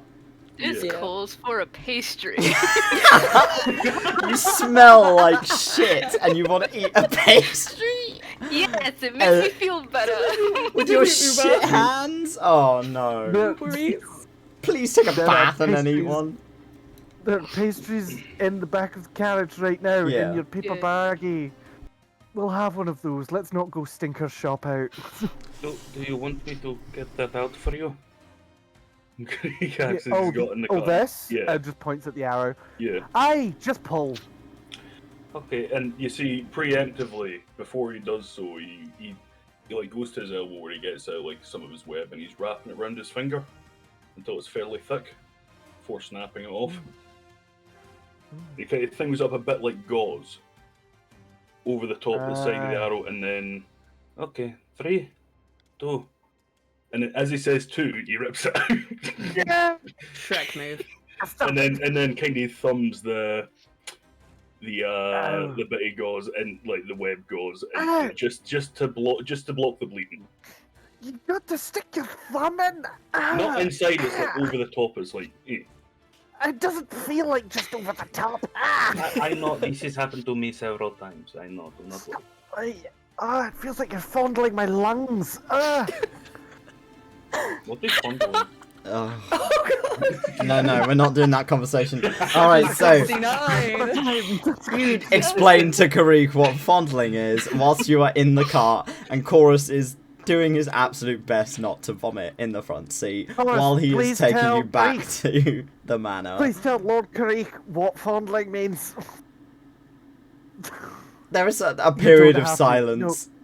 Nope. I'm joking. Don't do that. The mystery is more fun. All right, my lord. And he is taking you back to the manor, and with that, we're going to go on break. Cool. The Thank you for Christ. saving me, guys. Again. Again.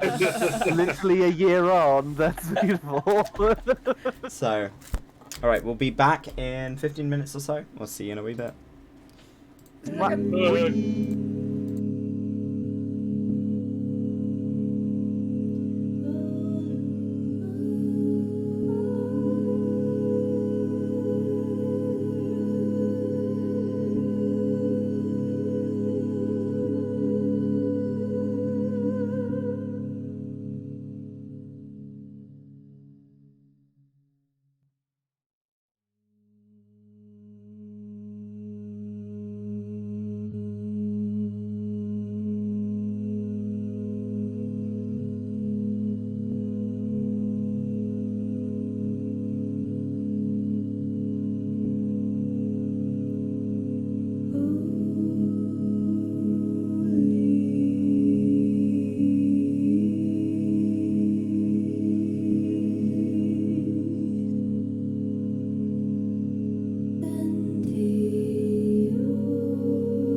Rabbits. Greetings. Welcome back. Hi. Okay, so we were heading back to the manor.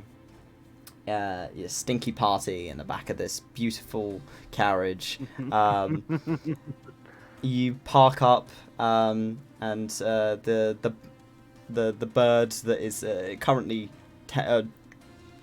what is it called? Fucking towing. Chronometer? The bird that Oh, is towing the cart is fed by the two dwarves that were present earlier. And Chorus helps you inside, but he has a handkerchief over his nose. And we'll explain to the man behind the desk.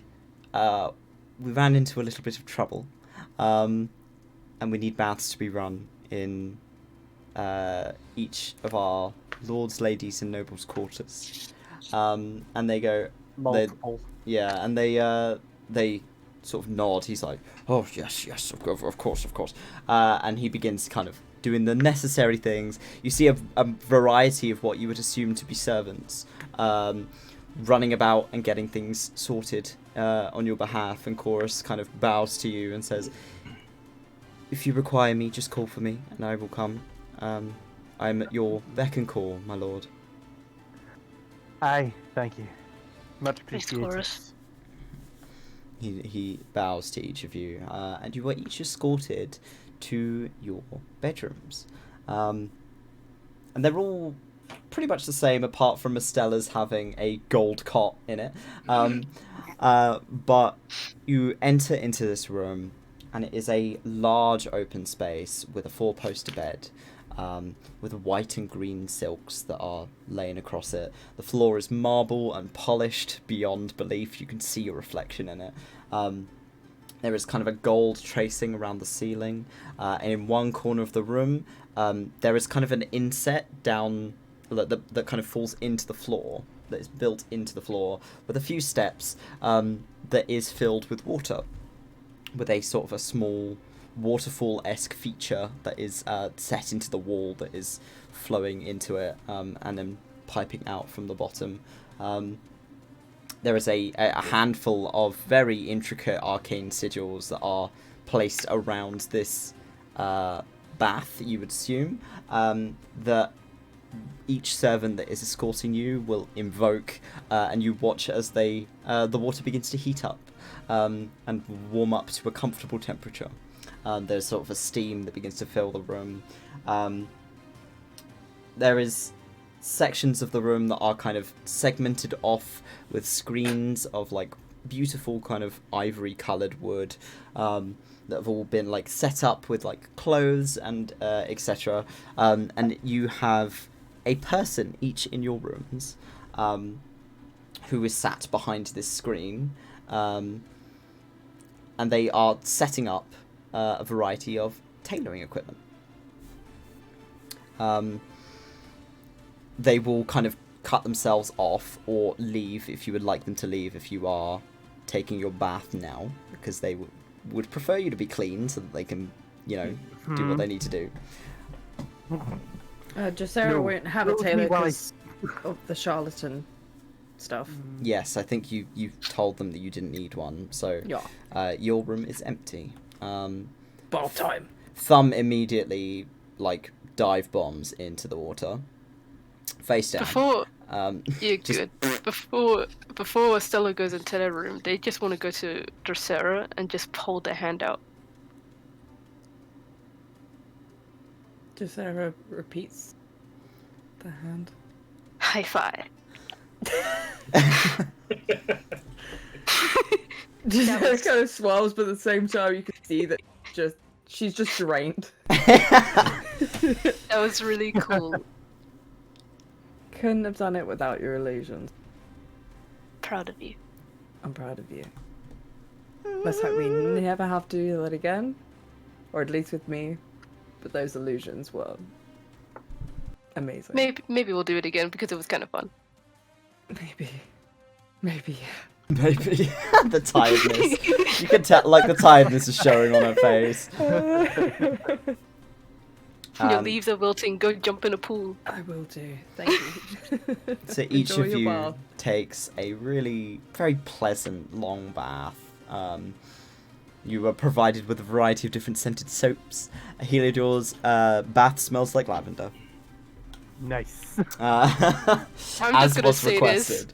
I'm just gonna say this. I'm pretty sure Fum is like Estella's in their bath, and Fum is just pouring every single bottle Yeah, he into is, the yeah. bath. Yeah, he's just like you're slowly being Bubble drowned bath. in bubbles as the soap mingles with the flowing water, and it just becomes this mountain of bubbles that is slowly overtaking the room. I'll no. I'll accept my fate. I will succumb to the bubbles. And the evening grows peaceful, and each of you are set in your quarters for the night. I would assume that the tailors had probably left and were recalled in. Yeah. So, each of you are met with of a variety of different species, but all of them are spiderkin. Fuck yeah. Weavers of fine silks and tailors of the highest quality in the world warp. Each of which will take your measurements, very politely kind of ask you, hold out your arm for me, please, and will use their multiple limbs to take multiple measurements at once. You're measured and fitted very quickly. Would each of you like to describe to me what your clothing for the world warp and the ring looks like? Yes. Who would like to go first?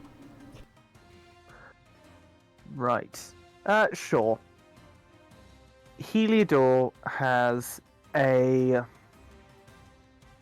long, kind of dark, burnt orange robe. Specifically, he's picked out like this color that is this is the color of the gem feldspar, his family name, and he's like specifically picked out this color, like this is my family name color. We'll take this like deep burnt orange, and it's got this kind of like design around the bottom that kind of looks like pointed metal in a very Art Deco dwarven style around the trim. Lots of a big chunky belt with long pieces that go down. God, the music got very loud. Hold on. Can I concentrate? And then big, and then a kind of a jacket that goes over the robe that matches, but that is like black, like dark color over the top.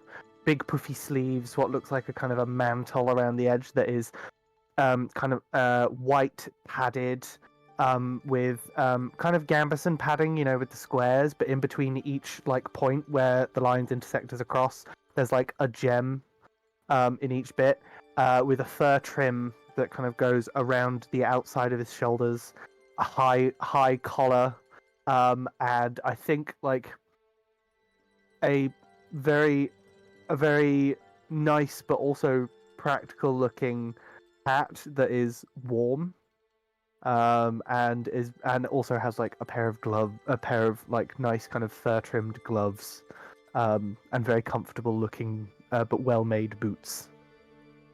Yeah. Lovely. Stella, what does your kit look like? Estella's kit is the same kind of mossy green that they usually like to wear, but they're fitted in like a long blazer that goes down to their knees. Nice light green kind of smart shirt that the collar goes up around their neck, fitted with like a little jewel in the top. That's also connected to a red cloth that goes just down their shoulders, just loops around their body just for a bit of fancy stuff. Gold lining around the shoulders, like shoulder pads, and the rest of the blazer. Gloves that just cover one part of their finger, which is where they fit their ring that Heliodor gifted them. Classy work pants and some nice tappy shoes with like little gold things. And yes, they like tap in the floor. And their hair is down, but it's part of it is tied in the back loosely. So Okay. Karik, would you like to explain what Karik is wearing? You're muted. Yes, that I was. I do have a little picture to put in the chat because I'm not the greatest with descriptions of clothing, so it's like So this picture I was gauging towards is number 19 on there. Oh, nice. So it's kind of, he's decided to go somewhat utilitarian, because that's kind of what a lot of his shtick is, with the not so much like flowing fancy stuff hanging off sort of way, like robes or anything like that. So it's kind of a bit of a branch on more of a suit kind of fashion. The main colours of it are darker, kind of a darker brown up to a very dark auburn at some points. It's got a long collar that kind of sticks out across the top of the shoulders somewhat, and it would look a bit like an open greatcoat sort of thing, with the strips come down either side. Even though you can see it's got kind of brass gold buttons up the center, double pattern, so it's double breasted as well. But kind of nice wintry leathery suede gloves. Come quite high up the arms with some gold or brass embellishments coming around them.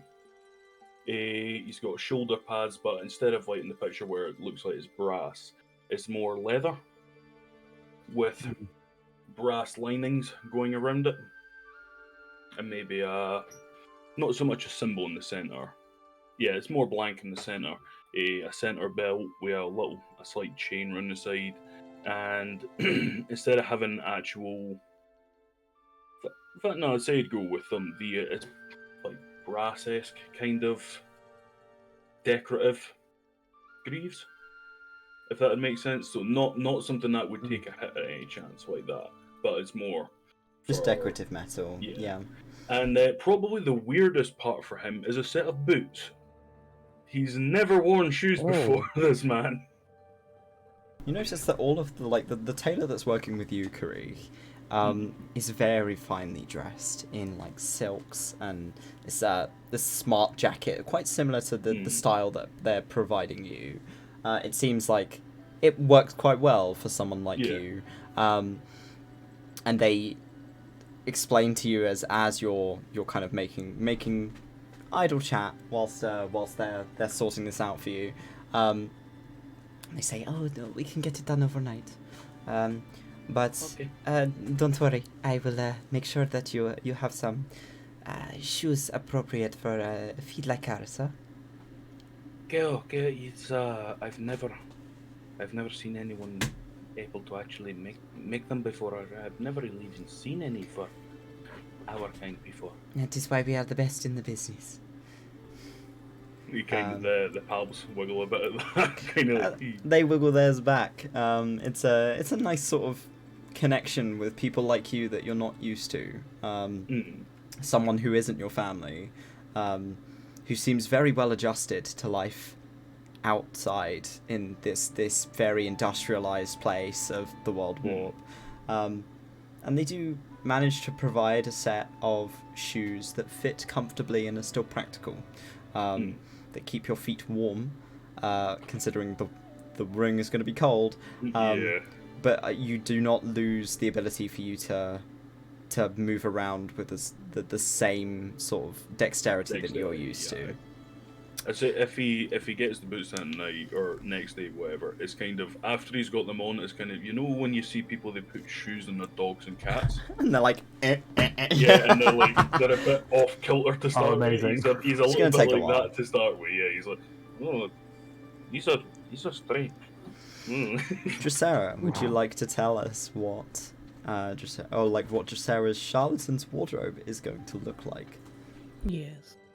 Oh, yeah. So for the underclothing, it's a robe that splits up the middle. On our shoulders are golden pauldrons with chains that connect down from the shoulders into the center, and then chains linking from the front to the back.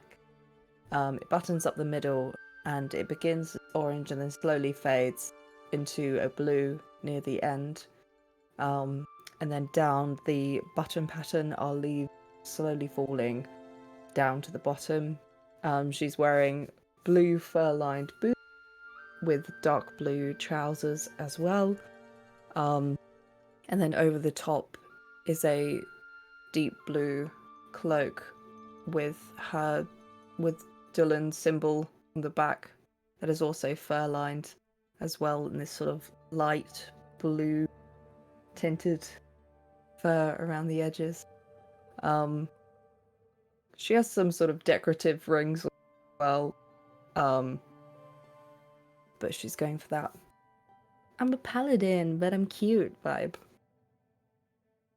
I'm a paladin, Glorious. but I'm cute. Wonderful. Are any of you doing anything in the evening prior to going to the ring? Has Or are you just Thumb had resting? clothes made? Thumb's had a new bow tie made. Yeah. It has a mushroom pattern on Amazing. it. Oh. So there's like a little green mushroom. now. It's got a little mushroom pattern on like the bow part, and then the strap that goes around his very thick little neck is lots of sort of interlinked leaves. Oh, pretty. Baby Nice. boy. Baby boy gets a new I get up. Nice. I think Heliodor will probably just spend the evening eating good food, drinking expensive wine, and tinkering with Mare. So I get to take Mare up there, right? Yeah, it takes some Cool. effort, but you are But- able to take him up there. Nice. So, yeah. So basically, is like probably like thinking, what do I need to load up for the journey? Because we can't take the cart with us, but I can take Mare. Mare has like one small storage compartment I could maybe use. You can also Maybe. put Mare in the amulet of In the lo- transit. If there is nothing else in it, you can put Mare in there. Hmm. Because Mare is not a But- living creature, it's an item. But I could get a chest, fill the chest with the shit, and then put it in the necklace. You could also do that. Anybody got any shit they think they want to sneak in? You have a I've bag got- of holding on your person, so Yeah. you have all of the items in the bag of holding. Okay, never mind. We'll be fine. Yeah. Food.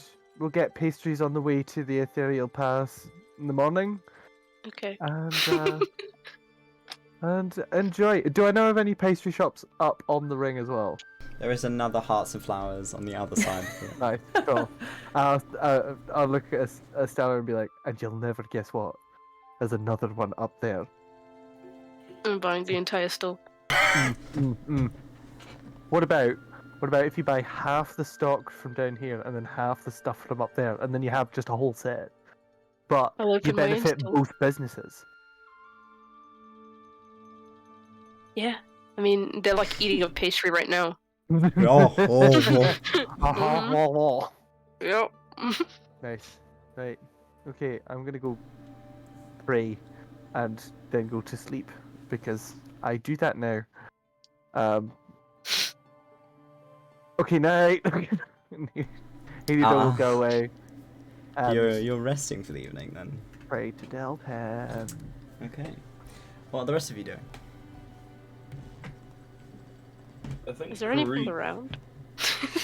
I mean, there's a whole fucking manor house. Yeah, I want to explore it. You find I a haven't lot seen of... anything like this. You're just gonna go wandering? Yeah, You taking anyone with you? fun.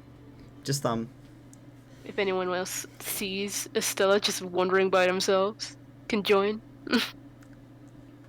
Krieg was gonna come look for Stella actually, so Krieg's gonna if he finds them wandering around, you'll have a wander around as well. I think. Try out the new boots.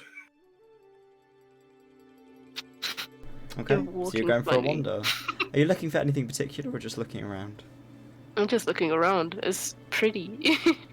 So the building is 3 stories. Your bedroom is on the 2nd story, so the 1st floor. So you're making your way around. It's quiet this time of the evening. There's a handful of servants that kind of hurry by you, but as you walk past them, will stop and stand by like the wall and will stay out of your way. And wait until you are an appropriate distance away before scuttling off. One of which is carrying a tray of it seems like tea, maybe for another guest. There are quite a few residential rooms, especially on the floor that you're staying on. Sorry, this one is biting my hand. Wait. Yeah, I see that. Give it a rest. You go down the floor and have a look around, and on the ground floor you find a banquet hall. It is massive. There is a bar in one corner that is currently unmanned, but all of the alcohol is locked away in cases behind the bar, and it is beautifully everything is beautifully presented, polished, clean as anything. What are you doing? This cat is going fucking insane. Sorry. Feral has hit. It seems that the table is not set. That there was food set out earlier today. However, it's been cleaned away for the evening. There is 1 or 2 again servants that kind of scurry past, but we'll wait for you to leave before leaving as well. You find the servants' quarters, of which there seems to be a sort of a sign on the outside that is engraved that says employees only. Employees seems a little bit of a stretch, but you kind of get the idea that this is probably where the staff of this building tend to either stay or mingle or rest. You find a public bathhouse. It's almost like a sauna. It is a large room that is almost entirely tiled, with in the center a similar sort of dipped in large pool of water, with a variety of water features that make it a very serene room, however very, very steamy. It's always warm in here. There is a servant by the door that offers you a towel. There is someone in there already. There seems to be sort of an elven figure who is bathing. A woman who is having a rather nice sort of half nap in the corner. She seems to be pretty out of it, just relaxing in the warmth of the water. It seems like you're not the only guest here at the moment. Maybe the general has other people who he needs to speak to. You don't know. You find the kitchen. You kind of poke your head in. There is a dwarf and a gnome who are both very hard at work prepping breakfast for the morning.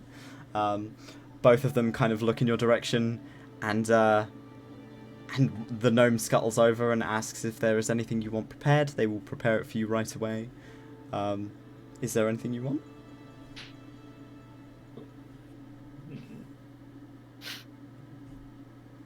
Anything? Anything at all? Anything? I'm looking at Karik like, do you want anything? Is this about for breakfast or for now? Now. Alright. Creek wouldn't mind a decent cut of meat. If you explain that to him, and he, of course, my lord.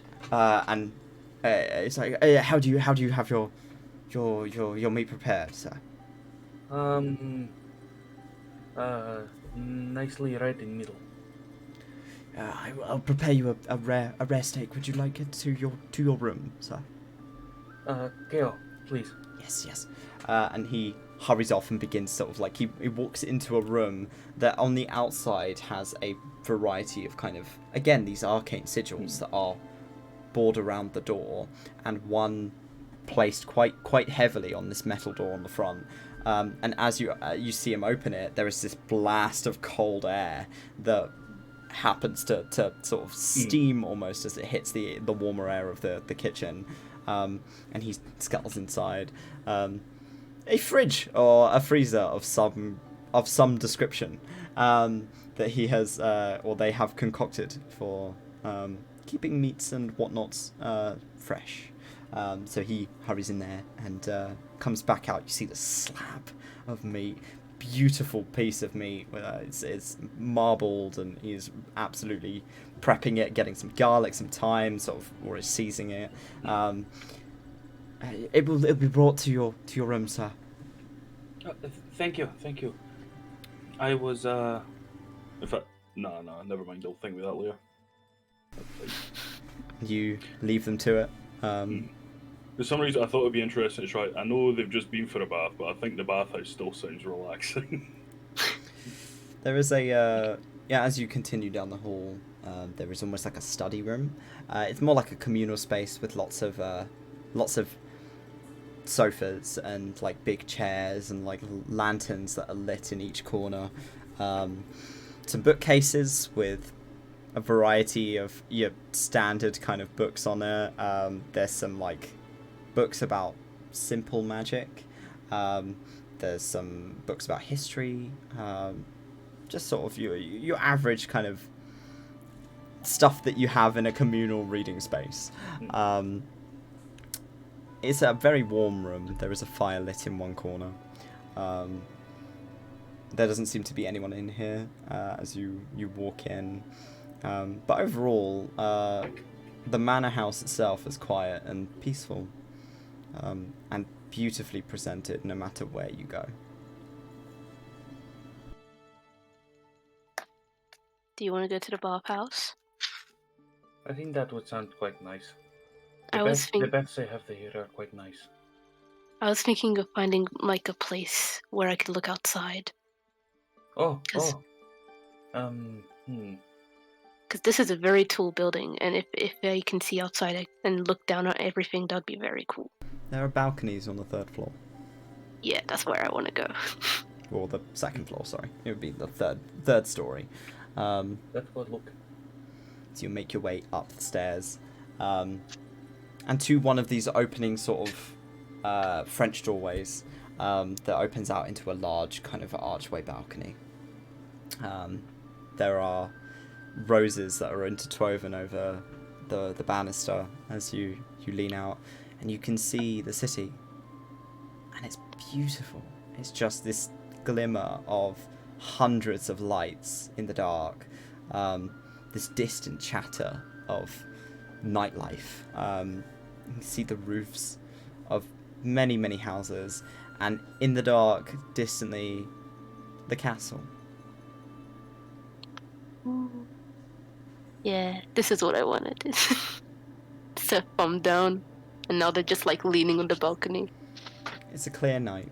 You can see the stars, and the black strip that is partially dotted in lights above you. That is the ring. He's gonna pull out his notepad and start drawing. Sketching. Yeah. Stella's gonna lean in and watch him because I don't think they've ever done that. What, Stella's never done that kind of drawing before? No, they've never seen him draw. Oh no, You've he's seen him drawn distantly all the way draw, through. but like Yeah. not like actually sat and focused on it. Yeah. Because So they're gonna be like, I'm sure he rolled like an 18 or something like that. Yeah, you know what? Roll me.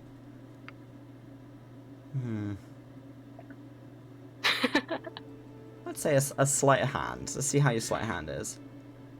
See how well you can recreate this image.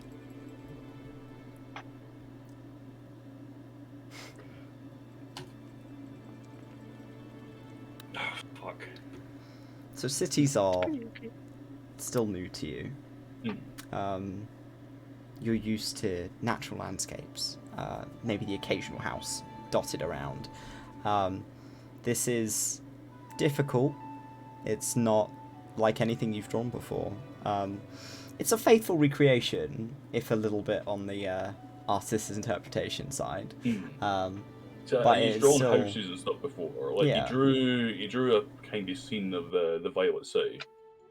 But I think that's probably the only thing near close to this sort of thing he's ever drawn before. So you can tell what it is. It's not exact, but it doesn't need to be.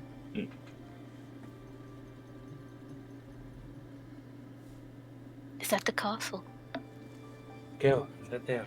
See, I've never seen buildings like this before. The castle Me is a neither. brand new sight to you. Never seen that before.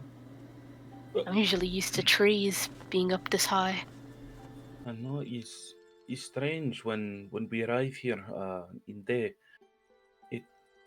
you see, and he kind of points over towards like the trees that are going around the estate. It's like, I thought so weird that they would space them out like that. Yeah, I feel like they need some more in the city. Kale, need more green. Need more green. Gives you oxygen. Understandable, not the animals, but need it. I would argue this needs more green. Are you planning to go to the bathhouse? Or are you just going to go back to your rooms?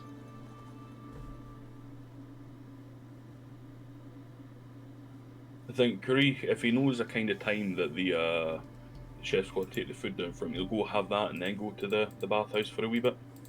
Okay. It's about 11 at you'll- night. So it's quite late. But the steak is beautifully prepared. It is rare, if not very rare. Braised in like it's been like glazed in its own fat sort of thing. Cooked with garlic and thyme. It's the best meat you have ever had. Because it just melts in the mouth. This spider takes like one bite. And if Eslar came back down with it, it's like, see the first bite and it's like that. You know that episode of The Simpsons where Homer Simpson gets the rib witch for the first time? And he takes the bite and it's like that. The eyes just widen. And then he's tearing through this fucking thing. Oh. Dang. But you can tell he is loving this steak. He has no idea what the fucking meat it is, but it's like... It's as big as the plate. It's a big Yeah. fucking slab of meat. If Eslar came down with him, he's going to ask him, No, I wanted to ask. You helped me last time. Should I do something with this? he kind of motions to his hair, because after taking the bath especially, it's probably quite kind of fluffy now.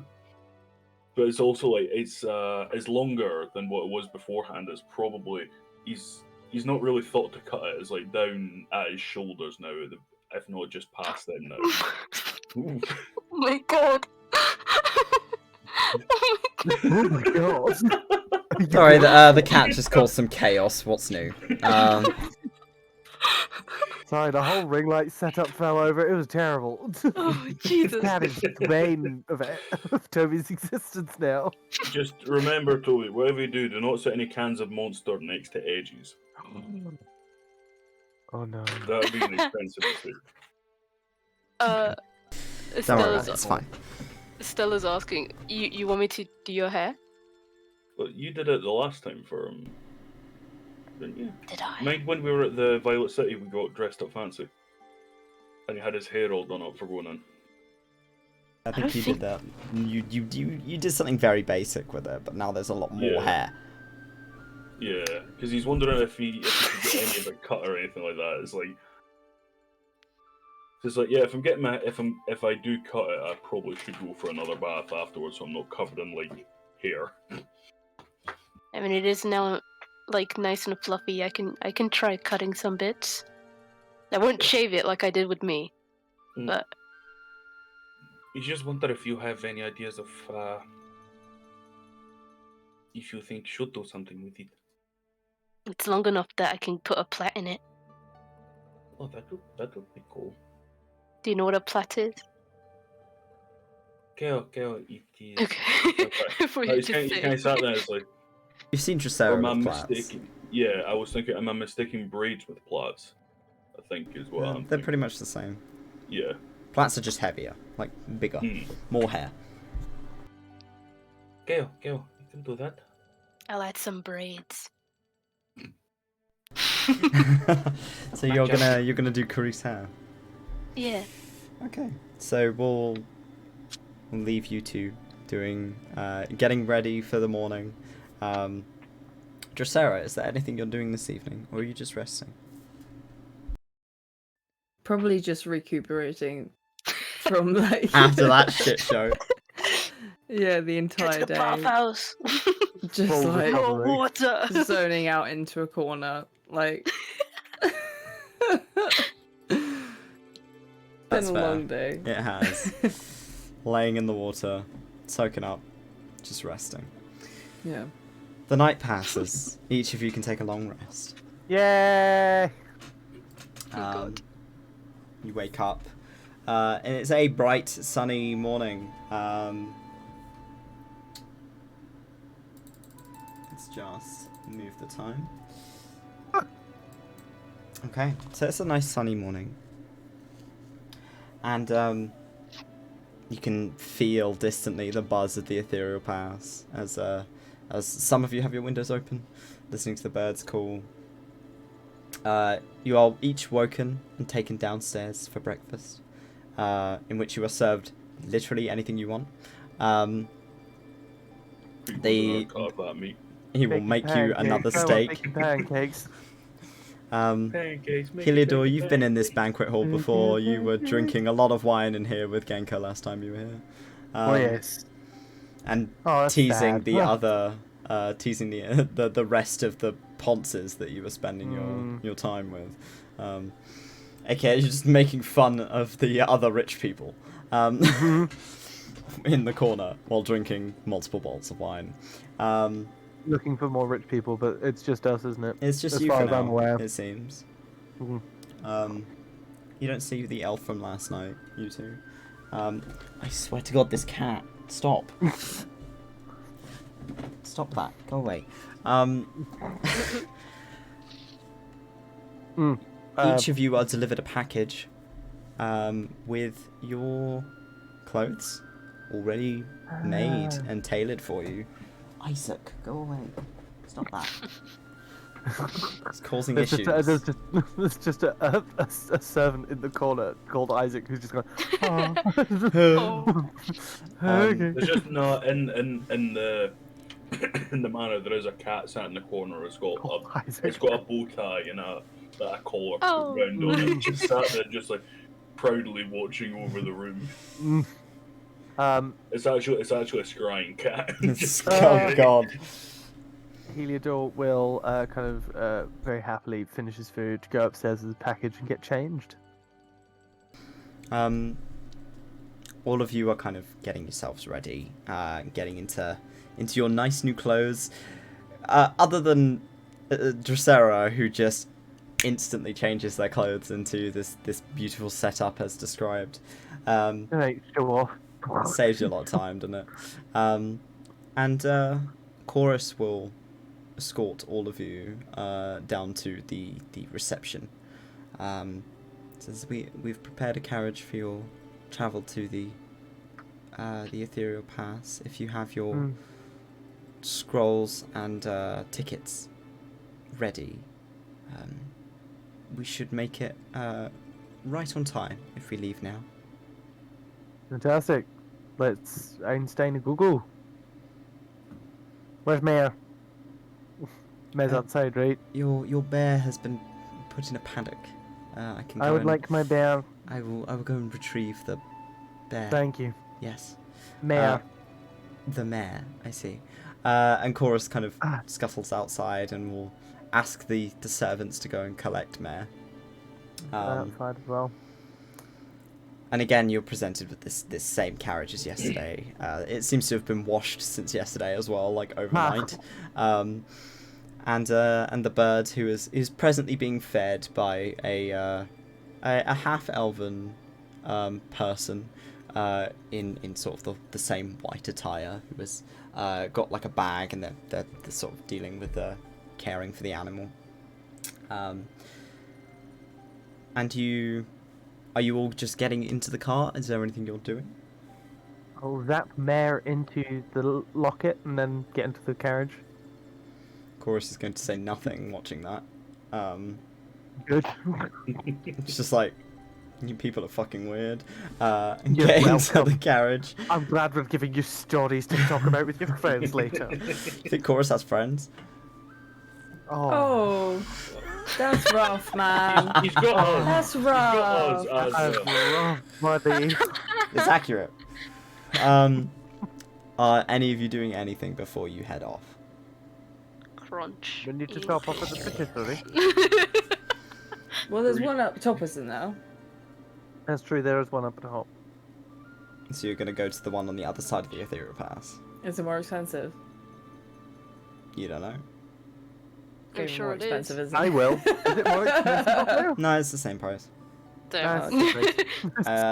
Heliodor, you know that it's run by the half-orc lady's husband. Oh, that's so cute. He's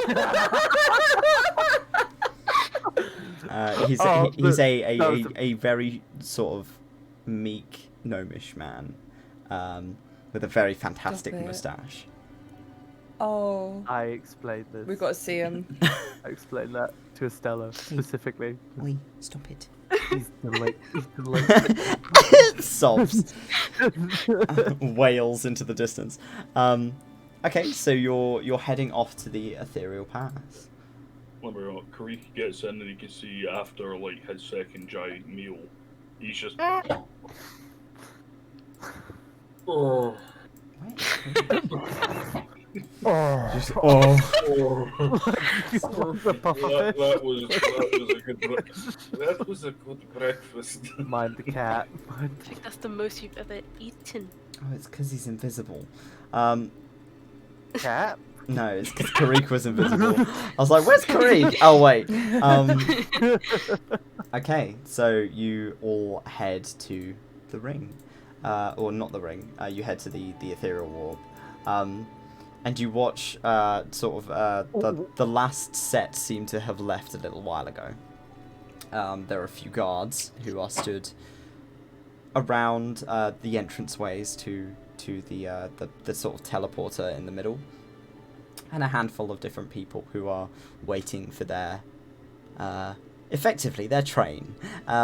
So you watch as the guards kind of put a hand out. Tickets. There you go. You pass your ticket. They pull out this sort of like Mind the cat. small. Yeah, I'm aware. Looks like, just looks like it's gonna do something. I'm like, what? Sneaky bit. So they pull out like a little stamp, and they puncture a hole in the top of your ticket. Thank you. And they pass it back to you. And you are welcome to step onto the teleporter. Boop boop boop ba doo. Oh, it's so bright here. Sorry, Good. Toby just very skillfully scooped up the cat, and The then tat. got booped on the nose. Um, Tap. Cat, yes. so you're all stepping onto the teleporter. Yes.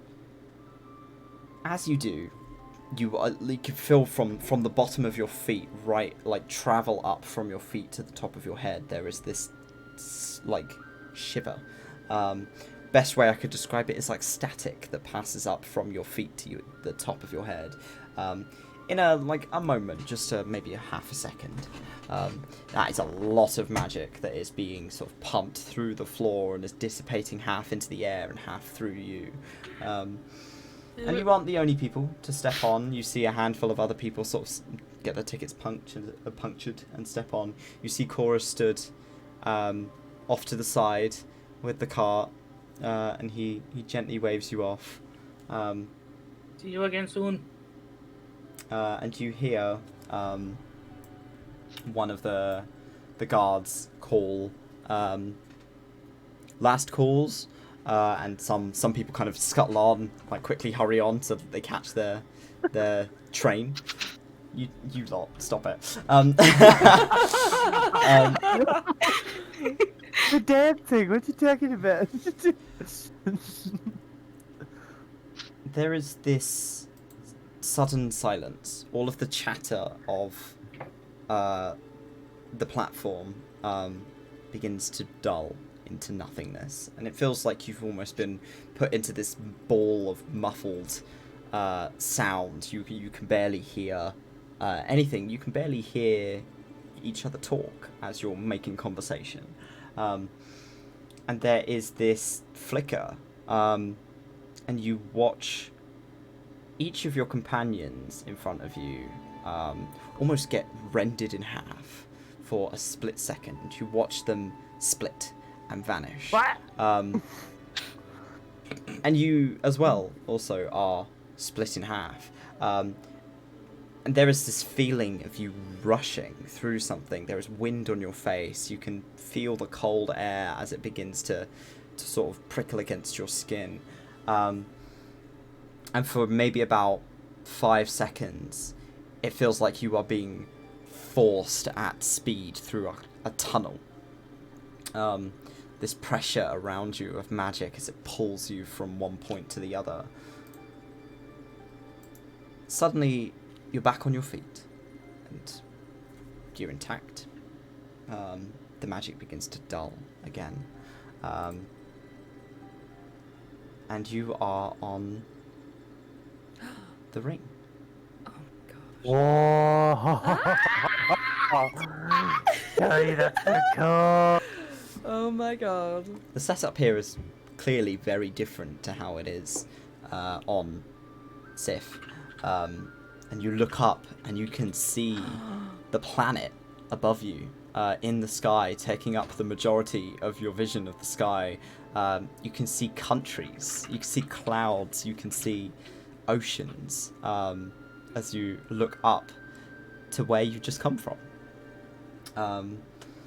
Some people just simply step off the platform and head off to where they're meant to go. This seems like quite a common occurrence for them, as if this is a daily commute. There are some sigils that are sort of clipped in different places that are kind of floating in the air and micromanaging the magic so that it doesn't spill out. I swear to God, Jack.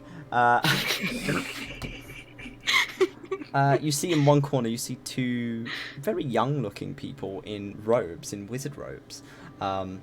Beautiful colours. You've got this really vibrant mustard yellow, and one that's in very, very tight, deep purples. And they're kind of talking amongst each other. They've got handfuls of books. They've got this big old backpack on their back. One of them has one of those absolutely gigantic hats that you're like, how the hell can you see through that? And they are excitedly talking to each other and kind of showing each other their tickets and having a nice time. And as you're all looking around, I suppose Mare isn't there, you see Chorus stood on one end with a very tall figure dressed in white plate with this sort of ionized green chainmail that covers the mouth, that goes over their shoulders and like down into a point. There's quite a few of these people dressed in the exact same uniform, all very similar heights, all very stoic looking soldiers with a weapon on their hilts. And he is stood like Chorus looks very dwarfed next to this person, and will put up a hand in your direction. Oh, he made it through also. This is not the same Chorus. Hello, Chorus. Master Duke Heliodor. No. I and my accoutrement party with me as well.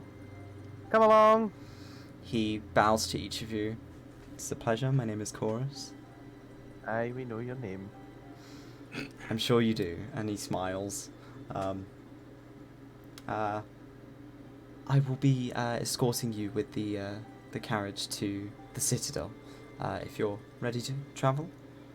Is that coming along with us as well? And points at the white armoured figure. Yes, we will be escorted by the pack. Right, lovely, cool. By all means. Is there anything you guys want to do while you're here? Take pictures. Pastry. You Hey, wanted to look. go for the Guess where I pastry shop am. again, didn't you? You going to the pastry shop again? Oh wait, Chorus, we need to go to the pastry shop. Sorry, Heart and Flowers. Quite alright. I will wait here for you. Fabulous. Thank you very much.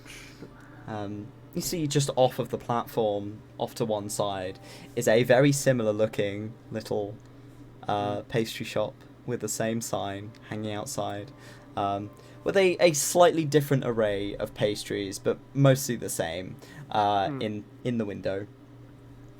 Heliodor will stay back a bit as the others kind of go off towards that and be like, Chorus, I was wondering if you could locate Genka for me. Genka of the Cicellum Avilius. Oh, Master Genka is at the Citadel. As well. Yes, he's been staying there for quite some time now. Wonderful. I was wondering if I might have a meeting. I can organise a meeting for you if you would like. That would be much appreciated, thank you. And he nods. I will do so as soon as we are there. Wonderful. Now I'm gonna go stuff my face with pastries. So you all head into Hearts and Flowers, and you see this tiny, teeny-weeny little gnomish man with an apron that's just a little too big for him, with a beautifully manicured mustache and a completely bald head, stood behind the counter, carefully packaging what looks to be some of these sort of the ray of sweetnesses. He's putting them into a little brown bag and passing them off to a customer. And he smiles, and he's got this kind of very nervous smile. He's like, Do come back later. I would love your patronage again. Yes. Take care. Thank you. and they kind of place the money on the counter and will head out. Can I help you? Pastries. Give me all the pastries you have. Everything. I worry what you hear is give me a lot of pastries. I said give me all the pastries you have. What was it, like 44 silver or something like that? Well, that's -2, so... You're gonna have to add that up again. I'm not doing that.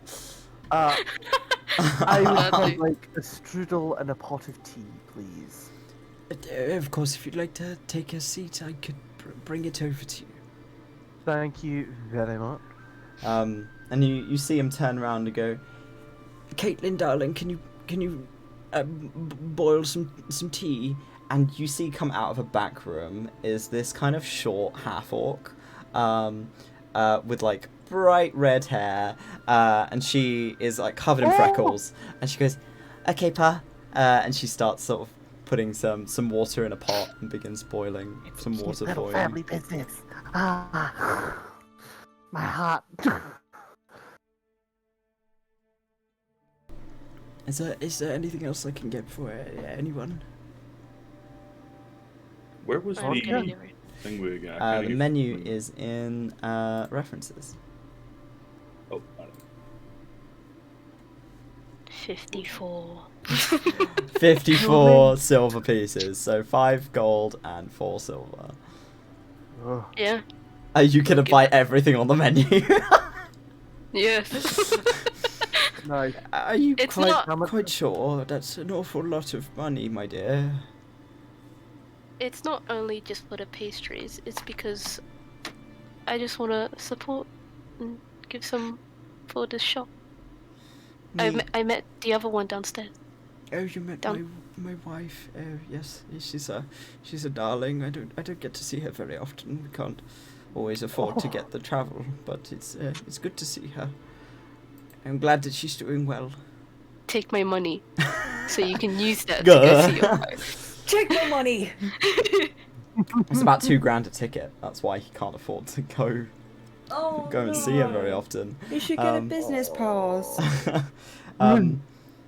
And you see this, he's got like these big old like sweet round cheeks when he smiles, and he starts going a little red as you're like, take my money, like I want you to be supported, and he's like, How much is a platinum per piece? 100 gold. Oh, it's 100 I'll give him gold. 5. No, is it? No. It's Yeah. 10 gold. Is it 10 gold? 10 gold, sorry. No. Yeah. Then I'll give him 10. Oh my god. You're gonna give him Holy 10 shit. platinum? Yeah. Oh, my dear, you don't have to. No, that's an awful Save lot. up money. Save up money. Oh. And he just kind of seems a bit speechless. He doesn't really know what to say. He's like, oh, that's thank you. Oh. What's your name, child? Estella. Stella.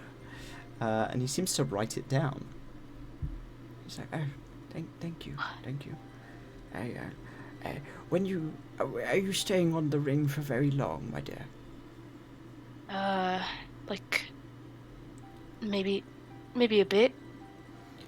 And I he think we'll stay nods, overnight. kind of taps his nose. He's like, I'm going to, don't tell my wife this, but I'm going to add a new menu item.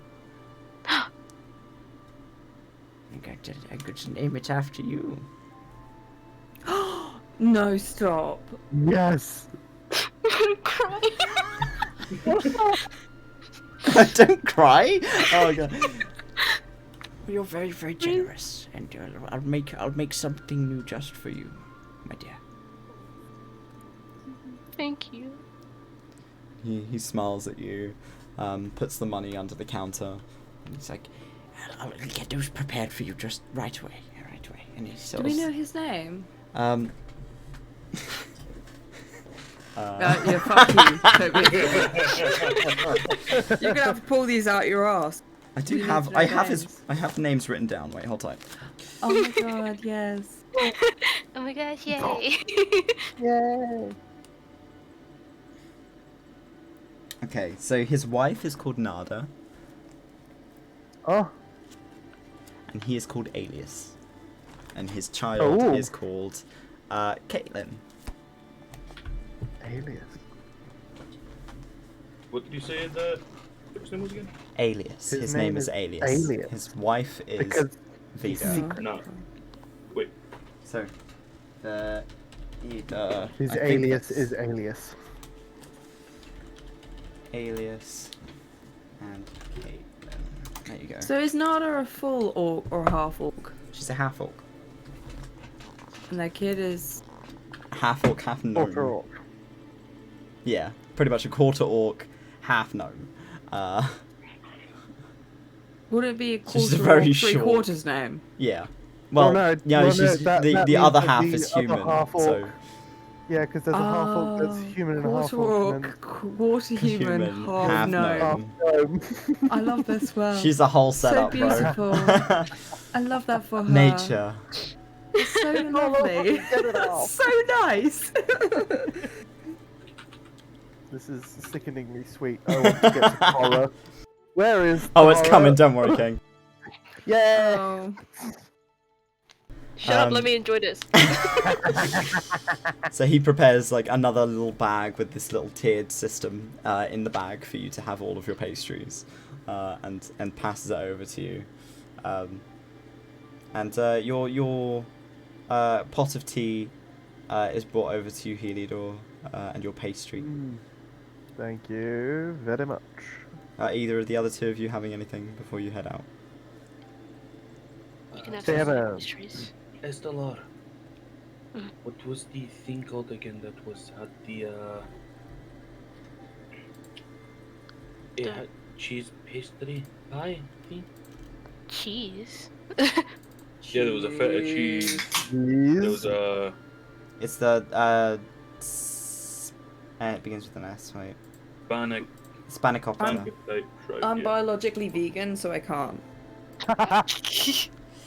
So Oh, made with right. butter and stuff like that. Yeah, It's got the butter? Got Can. butter. Okay, Yeah, but do you want that? Is this you might vegan? have some Yeah, bad no, ones you could chew and on. he looks again at the menu and it's I can't read. Oh mate, if they had oat milk in this universe, Drusera would eat that shit up. Like, you have do oat they? milk. Do they have? I can't have dairy milk, but I can have oat milk and almond milk. For the sake of, I will say that yes, they do have this kind of. They do prepare Do they? like Accommodating. milk Love made that. from oats. We're going back to my student days. I love it. Oh my god. Cracking Cracking out Cartland Oatly. Here we go. Yeah, that shit stays for ages. That's what I'm saying. Like Oatly versus a normal dairy, like milk. Bitch. You know what? I'm choosing. Good God. So are you having anything off the menu? All of it. I might All have of it. another cheeky tea. Another cup I of tea. can read this out for Karik and explain. Each one. And I'm also going to give know, Karik's sweet. 15 platinum back. Because I'm not a Yeah. thieving little bastard. But the only reason why Drosera had that much money is because she doesn't need to buy food or really anything. So I Well, no, literally haven't it's spent the any value. money. Her food is the How sun. dare you? Yeah. The sun and water. Well, you think about it, most of the time, Karik's hunted for the party as well, so they've never really needed to. Yeah, and Buy he just food gets most me of the some time anyway. veggies. Yeah. He's accommodating. We love that. So whatever you Usually do tries his buy, please do take the price off of your amount How much of was the money. tea? The tea was 3 silver. 3 silver. How much is that in gold? Well, 0.3 it's gold. 10. Silver. It's a 0.3 of a gold. For gold. Because So it's 10 silver to 14. 1 gold. I have 7. Wait, no, I'll do Drosera, 14 And then then 7 silver. 7 silver. There you go. Okay, cool. Makes my life easier. Karik was just gonna say he's got enough silver in his pocket. You can think with that for you if you want. I mean, I was also holding, like, all the parties' gold as well. Hmm. Or remaining or whatever. Oh, in fact, no, looking at it now, I Just just so remembered, doesn't spend any I fucking money. She's not gonna scam anyone because... What's she gonna buy? Like, some solar panels? Like, the fuck? Karik's gonna ask for the. Right. Plug it in and charge extra? You're gonna buy like a If you want reflective the free screen for Wi-Fi, you've gotta sunbathing. fight. She's So you're keeper all, of the are coin. you all sitting down and having a nice little Yeah. sippy and a biscuit and whatnot? Oh yeah, observe the world. It's gorgeous.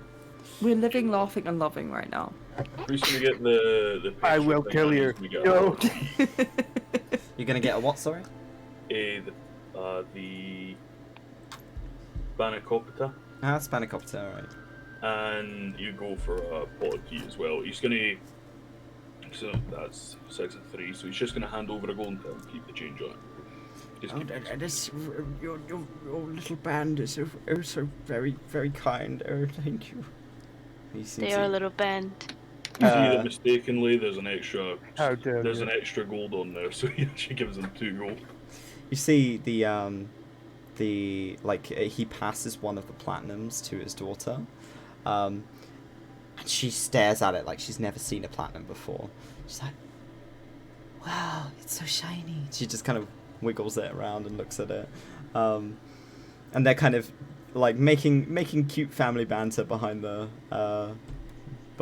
little counter as they're prepping and whatnot.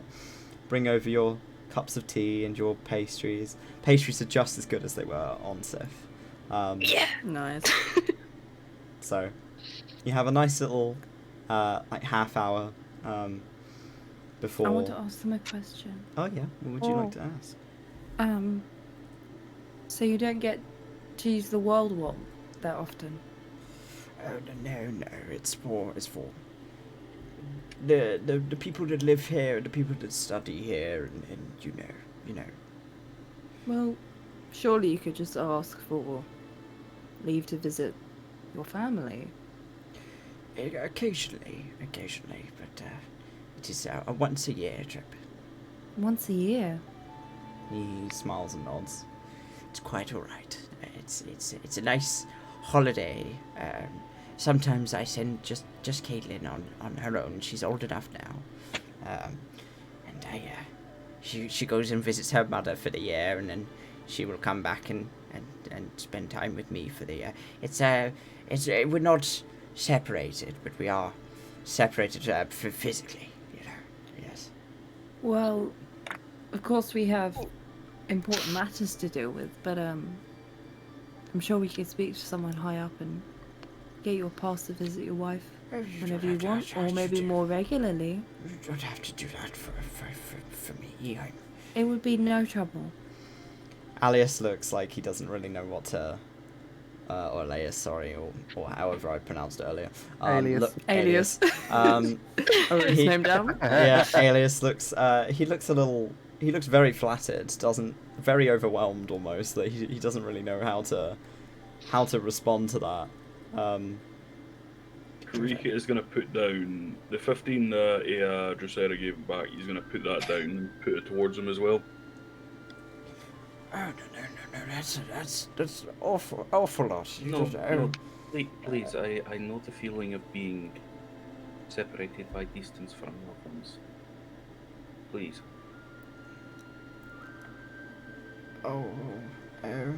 And he sort of takes it. He looks like he's about to cry. I'm about to cry. Some wholesome shit going on right here. Caitlin, darling, we may be going to see Ma soon. At this rate. She goes, really? And Do she you kind of mind- perks up immediately.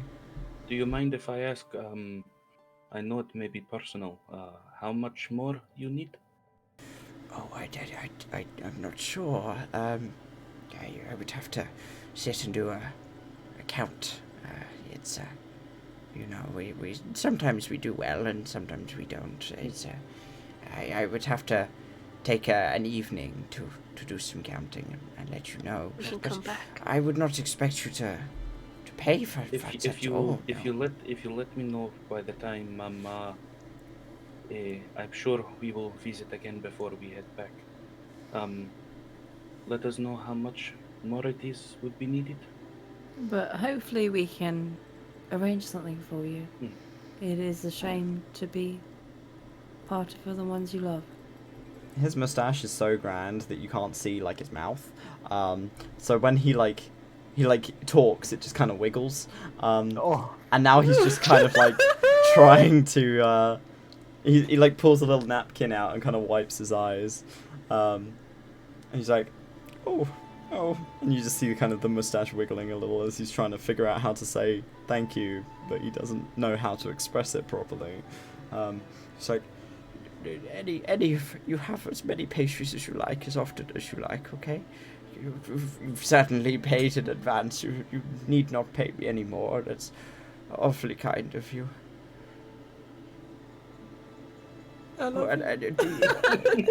he's gonna ask for each of your. You're going to kill him, aren't you? He asks for each of your names and writes them down. It's like, I've got a lot of work to do, it seems. I'm sure I'll come up with some interesting recipes that I think represent you, you know?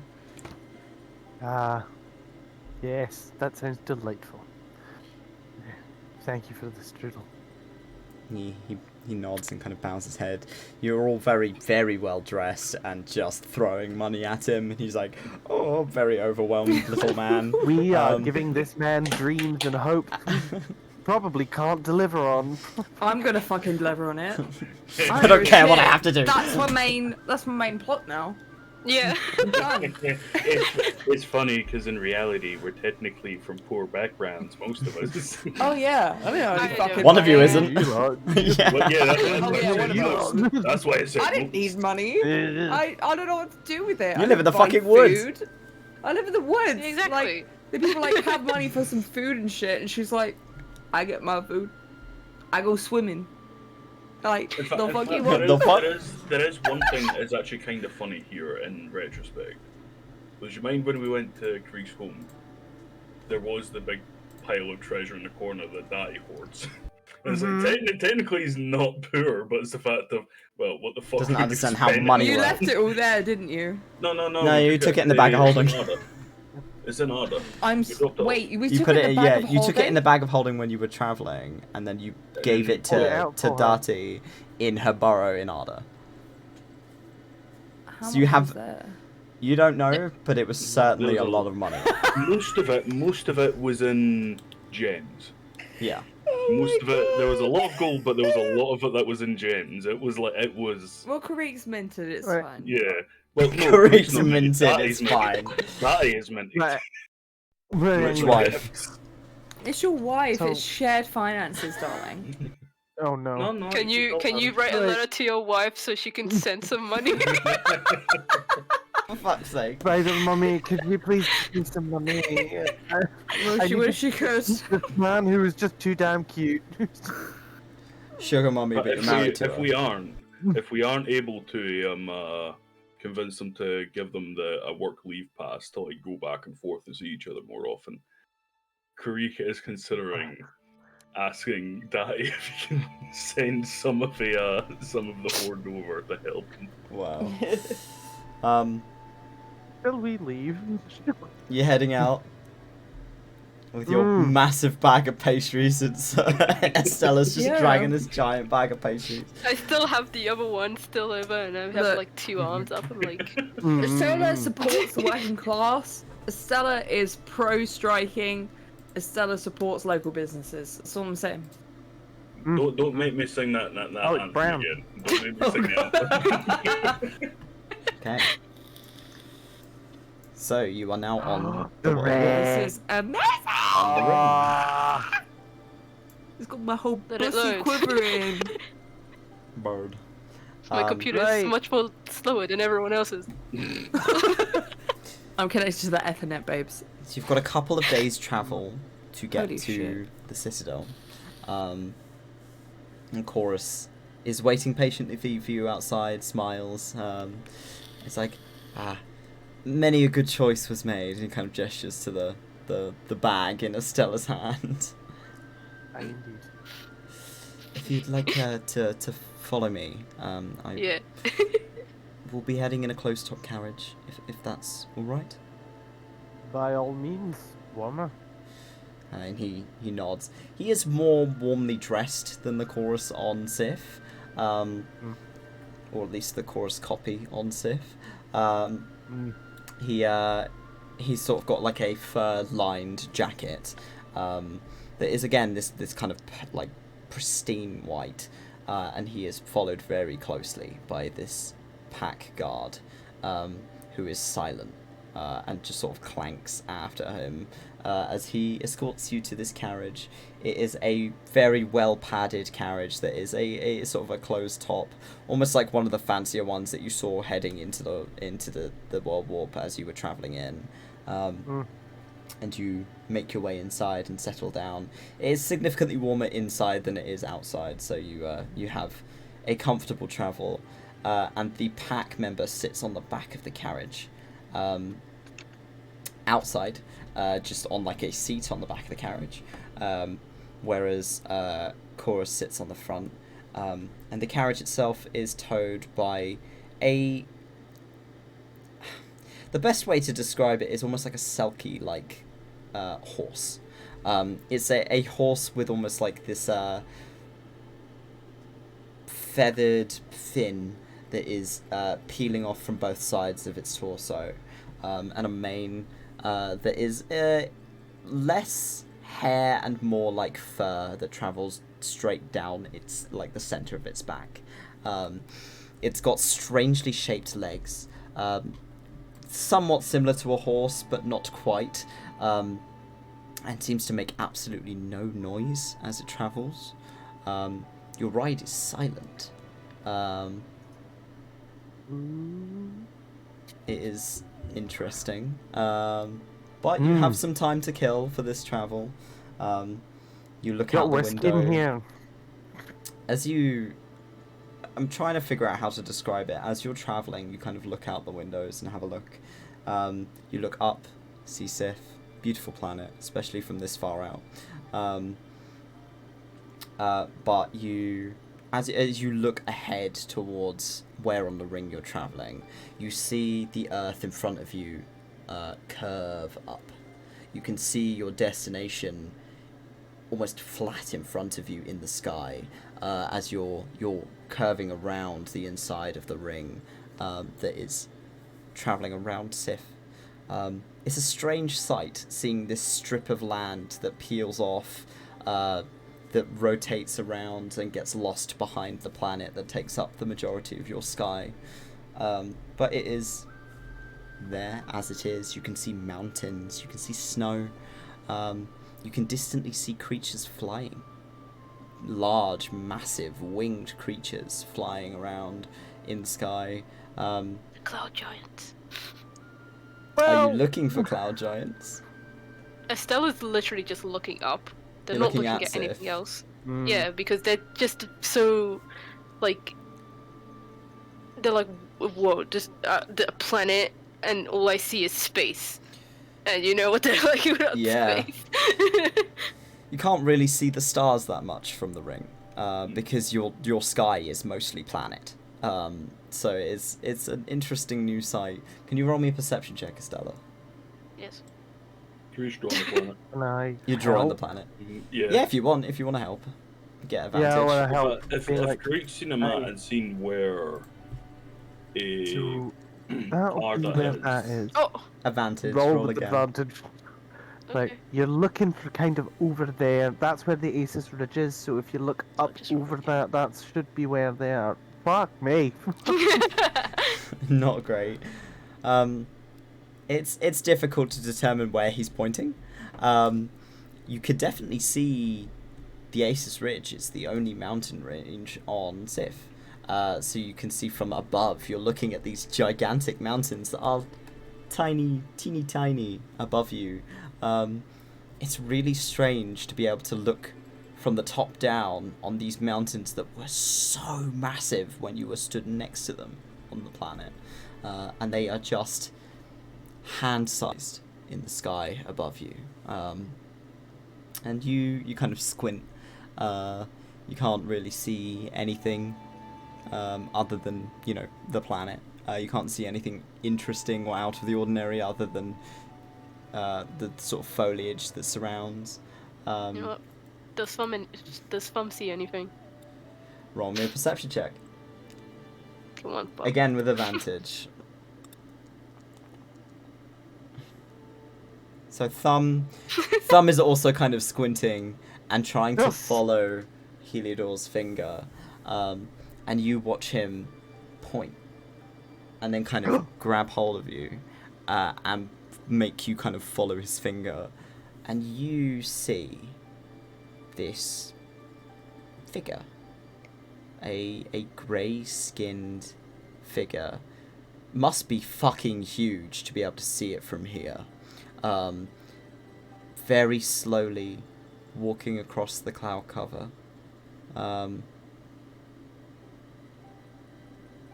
It's humanoid. Bald. Can't really make out many other details. You can kind of see patterns, almost like tattoos on the skin. But other than that, there's not really many other details you can make out. But you can see one, two, couple of them making their way across the cloud cover near the Aces Ridge. There's people in the clouds.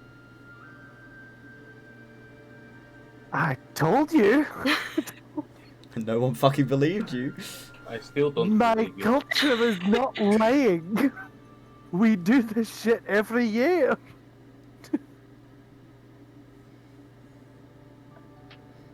But yeah, you can see the cloud giants. They exist. They're cool, and they gave us a mountain. So whilst you guys are travelling, we're going to end the session there. Fair enough. And then we're going Thanks, to Mum. continue next week when we reach the Citadel, and you have to go and deal with Sylv.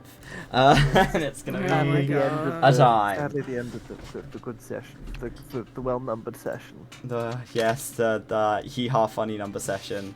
You how funny session became Got so many awesome. notes from this session. Really wholesome. Very wholesome session. Thank you guys for coming and watching. I had a good time. Yes, thank you. And hopefully we will be running same time next week. Should be, and I'll be back in Norwich by then. Oh, right. Yeah. Hey. Yay. But yeah, if anything changes, check out my social media and we'll keep you up to date. But other than that, I hope you have a good evening and we will see you next week. Goodbye. Love you all. Bye. Bye.